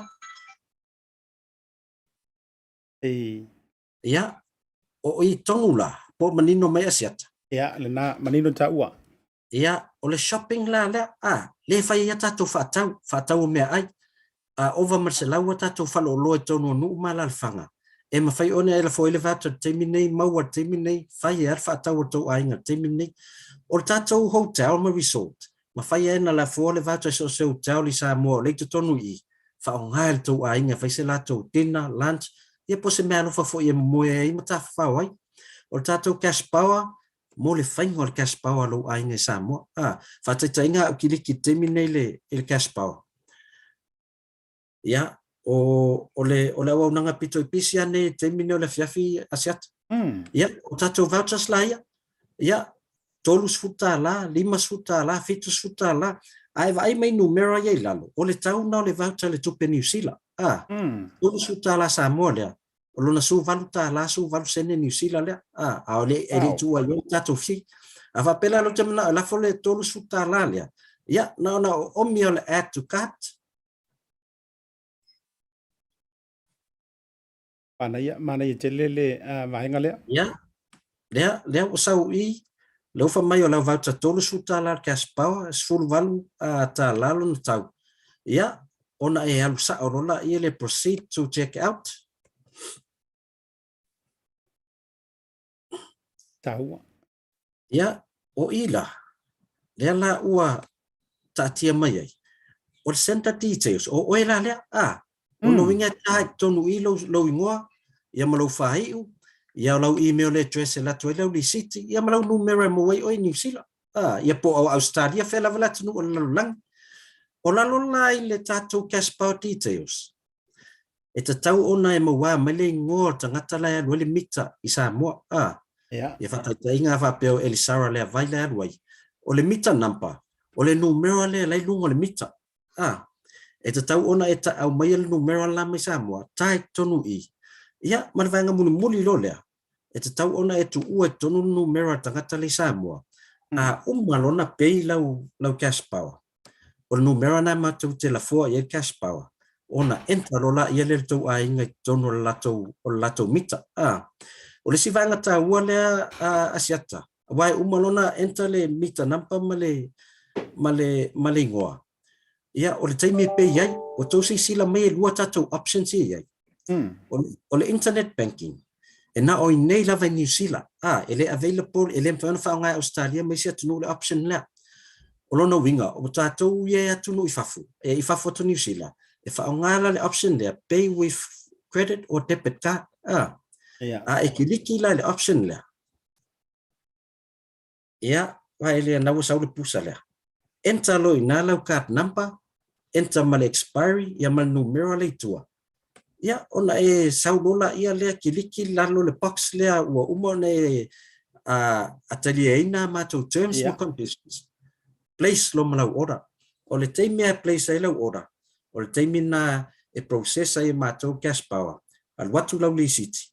Ia, ai, lafo e matou cash power Samoa. Tau nua telefoni Samoa, entra lungo le mita. Ia, maola lor cash power tau aina. E se le whaingo fie. Alo wingo la utala, whaingo fie o le soifuanga fo le nei, mo o mia fo i e tātou tangatanu u Samoa. Le tūlanga o le whaata i tae ma le whaamasani ai le unanga lea. Ia walanga a fua iai, e le mawhai neila na whioa I whaata i tainga, pei fo i oa uia se ili taimina isolate. E mawhainga koe o ni whale ta lafo tupe o ni whale whai nei a unanga. A wala lea o le tomaanga. O le tau mawhai e whaamasani. Lono winga mo le cash power lan tauia. E meisio la unanga o lo mo o mia le telo taimi nei tātou ainga I Samoa. E mo o mia le mai o le suafa o le tangata lai restara I le cash power. Mai ma le numero le mita e peiona e ta ua. Ia, ona whaatino atu lo le tātou I nei e meisio ni usila Australia po Amerika. Ia, lisi vaenga mo le tūlanga lea lau fiong. Sao le ia, o le whaingo fiele na, ia whapena foi le pili o le vai. E te tau ona o mai le suafo tangata lai alua le pili o le vai. Ia a mai ma le account number o tau vai. Ia na e tangua lea la fosa o atua le voucher, e alu sa o ai tonu le pili. E le ia se mea tau a inga to e whai e fua. Wa lai e alu atu le pili o le si masina. La wan watu ai male voucher lena peyo na masina. A whai lai te mana o masina ma e la fosi na voucher I o i le pili o le vai o tau a inga. Le foi ma fai ona faatino ele tatou talo fa voucher e ei le si vanga sia tantarsanga mai pe ma fai ona tatongi atu pe ma fai ona fai stato voucher mo pilio a onga ai mai se le fana wa onga la onga le NUS po le National University of Samoa ono le fief so so atu la to le tongi no pili ya ai ono tulanga foi le wala foto se Lene ia ato e vili me foi le si vai aso la le tongi al pilio al fana ia ai ona o telefo o isi tuatuangi o le whaonga iai. Ia o lo ngā lulue tātou ofisa teimi nei. Masalo e tau ona o atu masina fau. Ua ese tātou voucher. E tongi sa o tu ele pili a onga nei whanau o loa onga le tātou National University of Samoa. Ma lo whawtai lono winga tau atangia mai a le tūlanga tau le whantua ina o le au tong pili. O lo I Samoa. Ia a mautūla tu ai ngā unanga whapenei.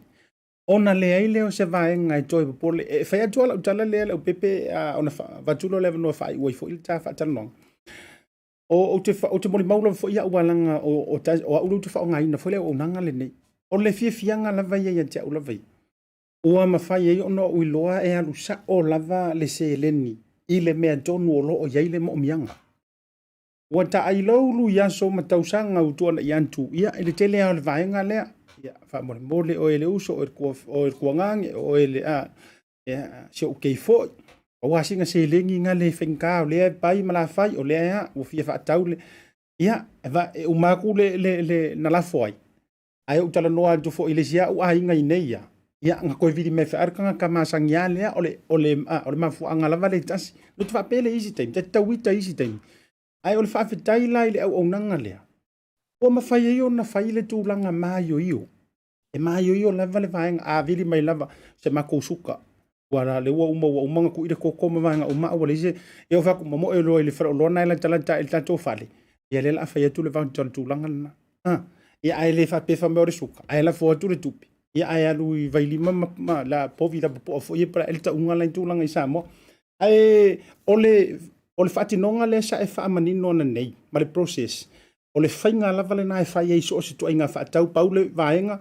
Ia e o misa o le tūlanga o lo iai le mo mianga e whai. Ole sa o le alo whionga Leaupepe. Sa le saunoanga Asiata. O le matua i whaingo fia. E whautuaina foi. Tango e whataita. E nisi na il teimini whatua a mata le tātou au nanga Asiata. E vili mai lava i tutonu. Ia mātou futala noa toa telefonu. A lai whataita o teimini. O leo to e vili mai. Walu le atoa le. Walu la toa whaingo le voucher. Au la toa feedback. Ona ele ise teimi. O mea mvave mana o mia. Whamai pau leo le awala im whauna mlatu whaatino i nai. Na ona vili mai lava. Lunga laptop o lunga telefoni, lafo le voucher, tali mai Samoa laua Maua, whai lo le whaatau. Ia, o le tātou whaafitai. Leo tātou o mene vai teimi o wha mai, ma le tele o le mautonu. A leo wala wata pena se o tātou atunu umana o tātou tangata Samoa. Wei ei awala. Anai o tātou tangata lava mo kampania tātou. E mwhaun tātou sosoane nai o tātou a ingai Samoa. E te iloa whaaftai lau sau noanga manino. Lau whiora Leaupepe. E te iloa si tua e selo fia i le talo whawauta. Mana tua foi. E ia le e si lea tātou foi. Lea mai Samoa ngofongo whau le ime whai. Whamai. E asinga lua se fulu ngā le lau. E asina lua se fulu ngā le lau ato se i omi mai se i whaatau. E sina maa moe le fiafi. E asinga au lima se fulu. E te lea ina aisi mai le lima se fulu. Ia o makau ai le ala tu e la foto. I le lua se fulu. Ko kikia ore kaunga ore fie la fo le tupi. Ai wo fia la awa a fai mai ia singa uso isinga kolu se fu o faku ia fa lo nga au kafa ela o mia wa ma wa le ia ila tas fu vanta la ni usila ia le ma wa ile tolu se fu ta la sa wo fia la o ma wa tonu wa la le va ngale ai si mai le tele io e kai se fu kai kolu se fu ia fa nga ia le va te tolu se fu ta la ia po le lima se fu ta la o yo le so no nga fai ulta fa te no nga fa mo lo fiong. Ia, na ona whamanato tu lava tūlanga o le tātou ofisa i Mangele, ia o lo tāpunia le teimini nei. Ai masalo le vai aso asau, ia o le ato e Talai nai. Ia ma whaifo i leo nanga ia to ele malu le tunu. Ia Mosef Sosoani tūlanga ia tātou tālofa vouchers, ia whapea vore tautua le tātou Digicel. Ia se Sosoani fo i mo le Oceania Career Academy. Ia ma le Ocean Net, mo tātou ai e Mangele, ia ai mana o e whatata noli internet. Ia, o le tātou ofisa lea wai i lava i le Maota o Samoa, vaenga tonu lea sa iai le tātou company valele, le Samoa Airways. Ia, o ina le wai iai le tātou au nanga au mai a Digicel, tālofa voucher, o le tātou Oceania Career Academy, ia, a Multi-Hour Marketing. Ia, ma le tātou Ocean Net, o tautua, mo nai o tātou tangata Samoa lava.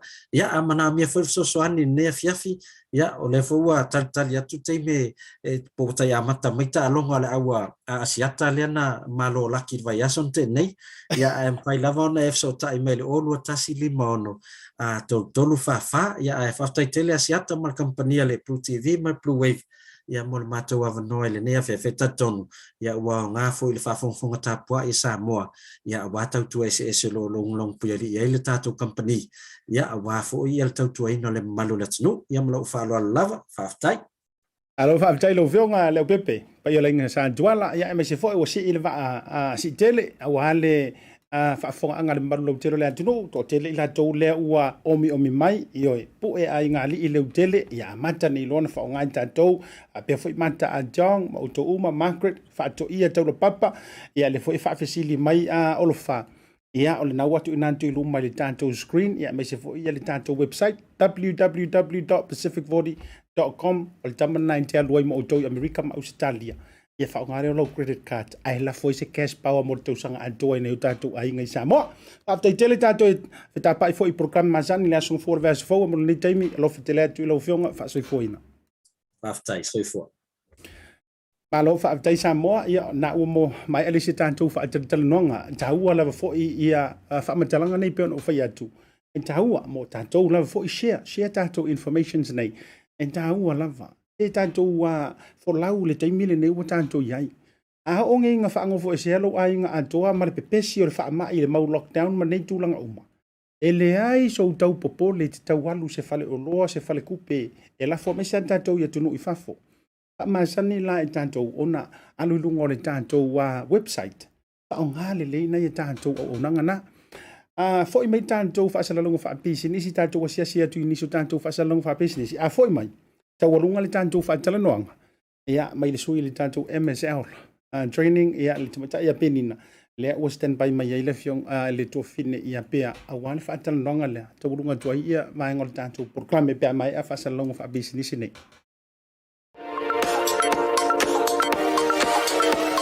Ua iai nei le au nanga fōu e whaingoina o le Maua App. E mawhai ona oka ai mea ai, ma o le a momoli sao atu i ate oe. Whaingoa fie, ngā olo taina leo penga ta whailangi, www.maua.app. Ia ngā whailoa lau oka mea ai.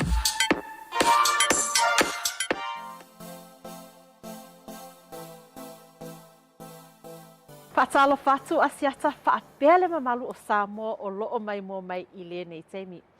Lea tō te sila mai Samoa o loo mawhaatasi atu ma le tausala I a Penina ai whaapea Holly from MSL. O le aso o le a ngai atu u tātou saili I linga I le tapenanga wha hospitality.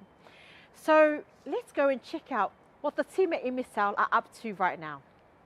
Tautai, so hospitality po le whaatali malo, po tali malo, it is a huge industry at the current moment. Te tele ava no o mawhai ona mausia tato tamawhanau, po nisi fo o le tato community. Se ava no e mawhai ona wau ina I le hospitality po tali malo.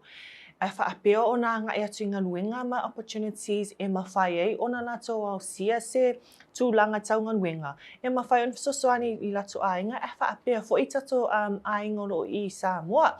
But I le hospitality po talimano, e tele ia I tū e mawhai o na e awa ina I le industry. So there's barista skills, there's customer service, there's food hygiene.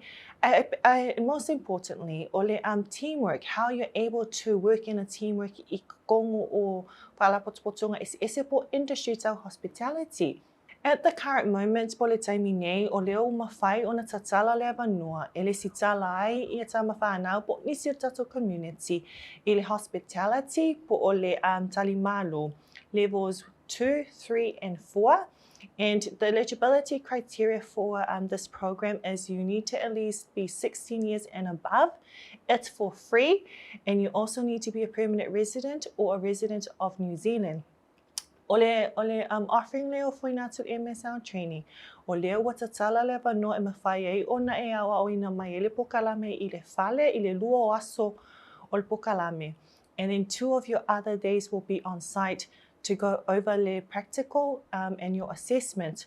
Le tūlanga lo tato e nei le kōpiti, o te le swing o le industry tau hospitality. So the delivery of the program is also opening opportunity for our whānau or our students to learn new processes of what it is at the current moment. So te le swinga ai o le o fui natu MSL training ne vanua, e mawhai ai o na e awawina nisi o nei skills for a wale anga e atu I tūlanga taunga nuenga I le tali malo.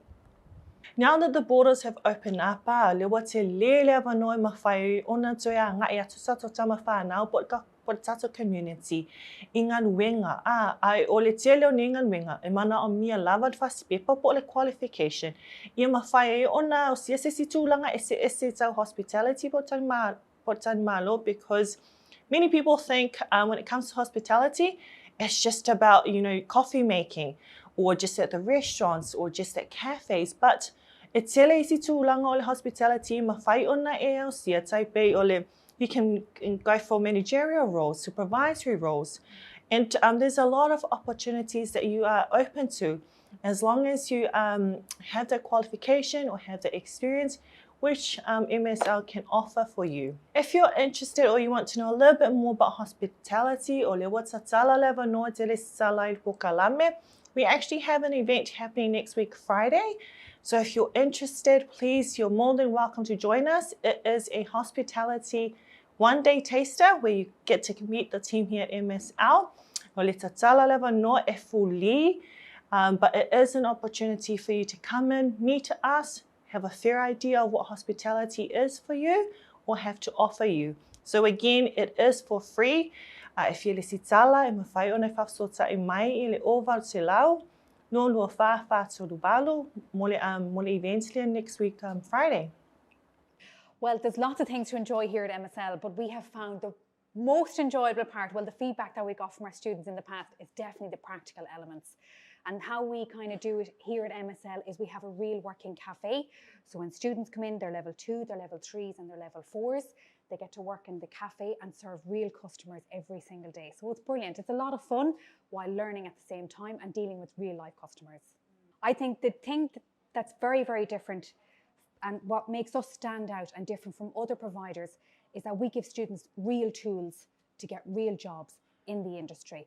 They're trained by 3 awesome tutors and we both have unbelievable backgrounds in hospitality and our love for the job. It shines through and we give that to our students as well.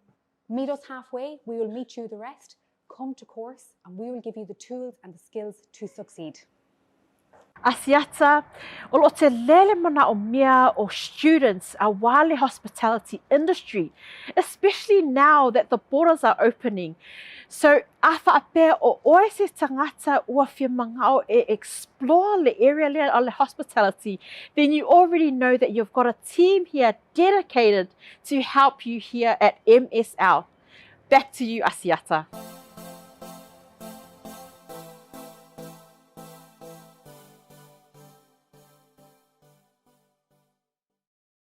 Malo te whawhelo ia tuma i le tātou proklame li toe fo ima iei i mai e o le tātou whātaranonga. Whawhtai le tausala ia Pea, Pea Semu o le sui o le tātou Bluwave TV. Ia mo le tātou whātaranonga lea ma le vaenga le MSL training ia le tamaita ia Penina. Me se fo i o le sui o le haonga. Ia i tūlanga o le hospitality po o le tūlanga i ngaluenga tali malo.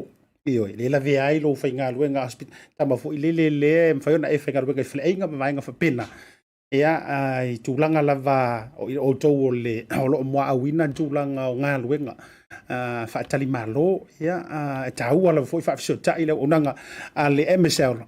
Ea, mo lea vaenga. E leo toe maona mai e leo le tātou proklame e le nei vaenga o le afiafi ai mai se lava. Nisi o tātou whaatalanoanga mai lava i le amatanga o le tātou proklame. Se ia o mai le nei vaenga o le afiafi a wana i ngalo whaafisio tai ia le fionga fo i le tamaitai loia. Ia Matuamaivanu Siatu Faamoe. Ia e tusa yo nisi o tātou whaafisili. Ia me se voi nisi o whaafisili na whaao muli mai o le whatua maua. Ia e ona ua mai le tātou whaatalanoanga. Wana ingalo ia e te wala au i le numera a le fionga i le tamaitai loia. So koe kau kilo kui ipo fele a le numera a le tamaitai loia. O le olua tasi, olua tasi o fitu wha, fitu lua lima fitu. Olua tasi o fitu wha, fitu lua lima fitu. Wha o iei lau wha afisili na, mai sifo niso wha afisili le na tui na mai i pepanofo mau o nai atua. Pe maua ni awa noa e lalo o le whamurianga lea o no maua i no fo mau. Ea, a me se lava, o lea lava le mata upu tau le no fo mau. Ala au numera lea o lua tasi, o fitu wha, fitu lua lima fitu, maratua. O isi o tātou mata upu, tau le immigrations. Ia ni si o vaenga ma le ali e mana o mia ai lava. Le tala noa ia na o ia. Ia ma le whionga le tamaita ilo ia. Ai o le tātou information si o le au watu ilunga i nei. Ia au waina i ngā lo maua lava le avanoa.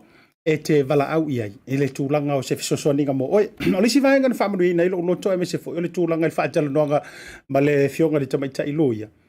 O le whaamama avenga le tūlanga fo le pili. Ia e to tele lava a o ngai me o pili. Ia whai atoa lau tala. A o nei pili o le immigrations. Ia e peiwa au fo te mawhau initio cases na te sila fia. Ma le au vaenga fo ilele na le angai pili o isi matulanga whapena. Ia te loa, ai tango ne toe a mata le leilo mawhau. Ma toe au talu le leilo whai unga. Ona e vili le la ia i le whionga ta ilo ia. Ia wa al tau le lua e whe ma vaenga whapena. Ia e whaingo fie, te loa. E whaingo fie o na mawhau tangata ia le eno fo mau. E whaingo fie o na mawhau, ka o kaskupi.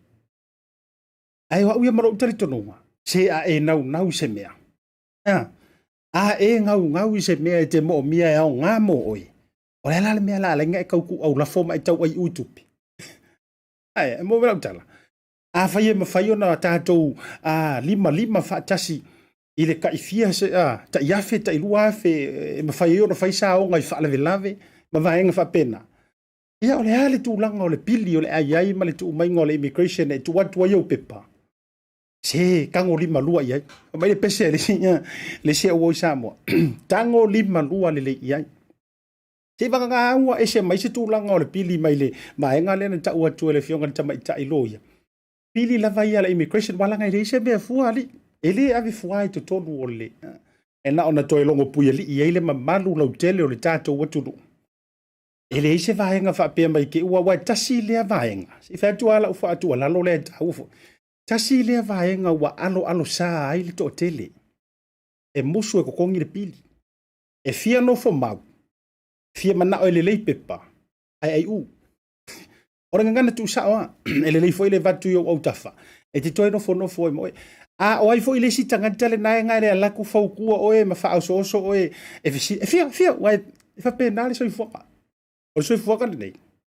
E na ona fisilia to oinga fa ia pepa vaenga le. Oinga fai pe por vang na ona tau mai au se vaenga e a muli a fesili i vaenga e mafai ngo fo mau pe ilalo le a pe e ono mau se va no fo mau ai mo au so fesili fo ile fia la me nga fai e mo ka ko le fesili fia la se me nga fai pe por vang e nga wa ka u mai loa ia o le fai mai le fionga tamaita iloia ia o pili ai le immigration e lua se lau ia ko ia ai paua na le taimi le hoteli ngor kai mine la kufisiri ia oi ai na o le taimi la tongi lau pili fiu esu e kanga kale sa le okele i o le mela le fautua tu ai le porkalami to e fa mana tu watu mo oe ia le te nau e te saili malo ia fai o pepa pa ia le leio pepa e te nofo mauai to tonu o ni usila fai le mea sili o le fautuanga le nā le tātou programe a le tautai iae fai le mea sili fai le mea e teiloa a fai o avanoa ia e mana ia foi o lea e fautua atu i la tau o loo iai le to mai o loo iai fa ngā lurue fa le tū la fono ia e tele anisio advisors e tele lava fo inisio i la tau o loo iai fo i le to mai na lava te sila fia e pule ha o e pule stafu ne le lalo na sa e tai o le tau fa amala malanga o le vaenga me se fo le tulanga ni si fo o tau fesili mai ma vaenga tau le mata upu nei o le nofo mau o le numera lava le na o lua tasi o fitu lua lima fitu fa tai lava inisio fa fenga la ia le na vala au me fo i ma fesili mai le numera le fionga tama tai loia ia o mai le taimi nei o la ua maua le tali o lo fiso soani e wai o le upomoni o le to tele lava o nisi o mamaru lo telo le atunu tatu tele alo me fo i le tulanga le e tele lava fo i la tau o lo mo o mia le fiso soaninga e le tulanga le o lo mo o mia le fiso soani tasi le si vaenga o mai tauina talo mai fo i ona o ta mai tau mai rei o tatu no fo i atunu o pe o usila au se talia Aua te matamuli o ele, aua te matamuli e whailoa. Ele o le yo pepa. Tasi lea vaenga o ke vai ku ngole fili o tātou Samoa. I ngā ngai loa lai whale tonu. Ala sa wale kongi va pengi de pa peng kau au ya la ai luma pe lo monia fautua sa o tua male lofa.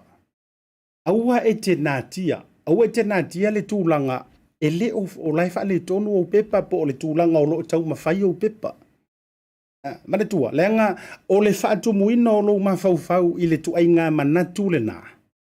E ngalo ia o i lesi taimi, ma e ono soli e le tūla fono. Ono o lewa e tau se e te le tuainga manatu le nā, o lea o kei me uma.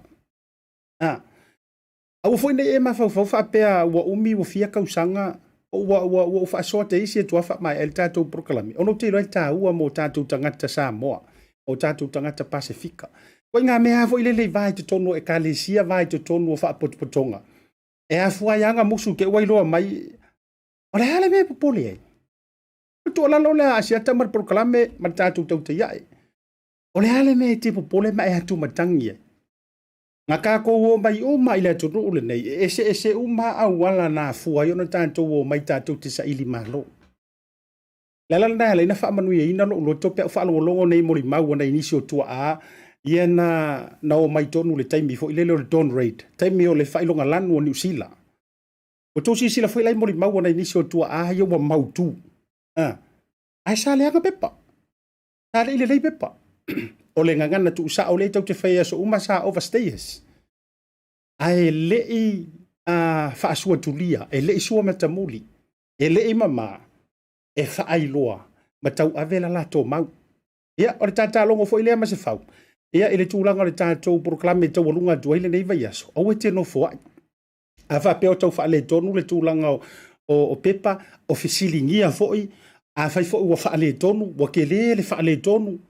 Au ane i eiso ma fau ua muta le whaamoe moe. Aua. O le ala lea laiona tā pena mai foi e lea tuana i nei foi tamali. Ia ele na o le fionga foi tamita ilo ia. E te ele lawa foi nisio i la tau. Sama rianga le lei. O loo lātou whaia ma ngafa matūlanga o ngā luenga whapenei. E sonso ani mo, oi, ai weke maka ua te tongi pili. Au foi nei se tia oe nisi whapea mai. Whapea mai isi. Oi, la whawhenga lua whenga mako o mai mako foi mako gofo mau ngaraka ia whe mongo. Ai e fisili e tunga, o anga whenga whenga gofo mau, e wha mai. Ora kasi iwa. Ia.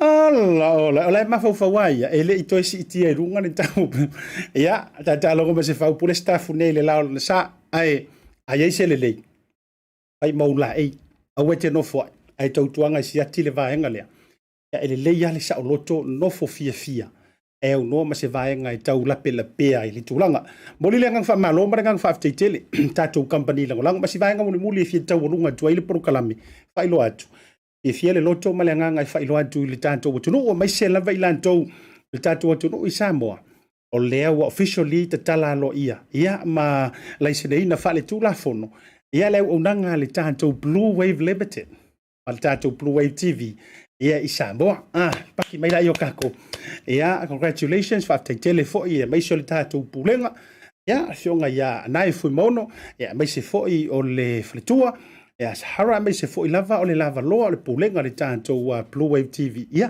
e folaulau mali ia a mai disi fa i supu ma ko sa vai o tātou es mali ia o le space mali o tātou es mali ia e fai mali ia e au le tauola au fo i le whangota fa taila i le tātou unanga mai se fo i le pulenga ia o leo officially ia ua laisene ia matalia fo i le i Samoa le unanga ia whafteitele le tātou sui o le tātou Bluwave TV Samoa so ia pira ia whafteitele tolo pulo ia mo le tūlanga e meisio le tāpenaina fo i o vaenga uma ia e update tu lava ia tātou proklame se taimi fo i olu manai ia o le a whapeo na mauai ni tātou fiso o ta inga tu ina sao mai Samoa ia e le tātou ofisa i le taimi le nei malo malenga whafteitele fia momoli fo i ia ele tātou au whainga luenga mai lava i la songa fua se o mai le nei i ungwana vai aso ia se asea lava ona tele na acknowledge ma whailoa lo tō ngā patia a upu ai masania ile atunu ioe ina ne ililo utumo ua eliali utuma ia o le loto fo ia o le nganga tumu whaafitai mo moli whaamalo ia tātou live engineering ia ila tau o lo i tua atu o nei porokalame so ngai a Ryan pe fo ia Rampo marvaenga ia me se fo i o tātou news reporters ma community news reporters ia ale tō fine ia Pea Semu ana nganta fo ilea so ngai Lorenzo Kaisara ma le tātou au whaingaruenga le BluTV whaafitai tele mo ngā ruenga fo i o le nei vaiaso mai so tātou company langolango mo tātou Sa Maria ngalelei sponsors whaafitai tele lo tau au lea mawhai ai o na whaawau tātou ngā ruenga ia whaamuria i lea male tā se whaamatalanga whaafitai tele i a tātou wō ma pāanga ma mai o tau lava o auro o tau o whaapelepele i rungo tātou proklame ia o tau ia o Samoa i le popo se whaamatalanga whaafitai tele le tau langolongo sua me se foi o le filifilia o le unanga lau BluTV ma le Bluwave hai maisio proklame le tau te iae ia e te saafi ma e fiafia i lea fiafi ma lea fiafi kangolo o mi le shea tia tātou proklame whai o toai ma le proklame le nei vai aso au li tia le tua le alo faiva i le weekend fai malie au foi ke ngau leia ia e ono whale tonu ai le tātou penga lofa tele mo o tau Asiata Pio Vaoliko ma le tau tua lau BluTV le nei vai ngala fiafi ma le tātou proklame fai o tau te ia le nei vai aso pa soi fo ia pa ia manuia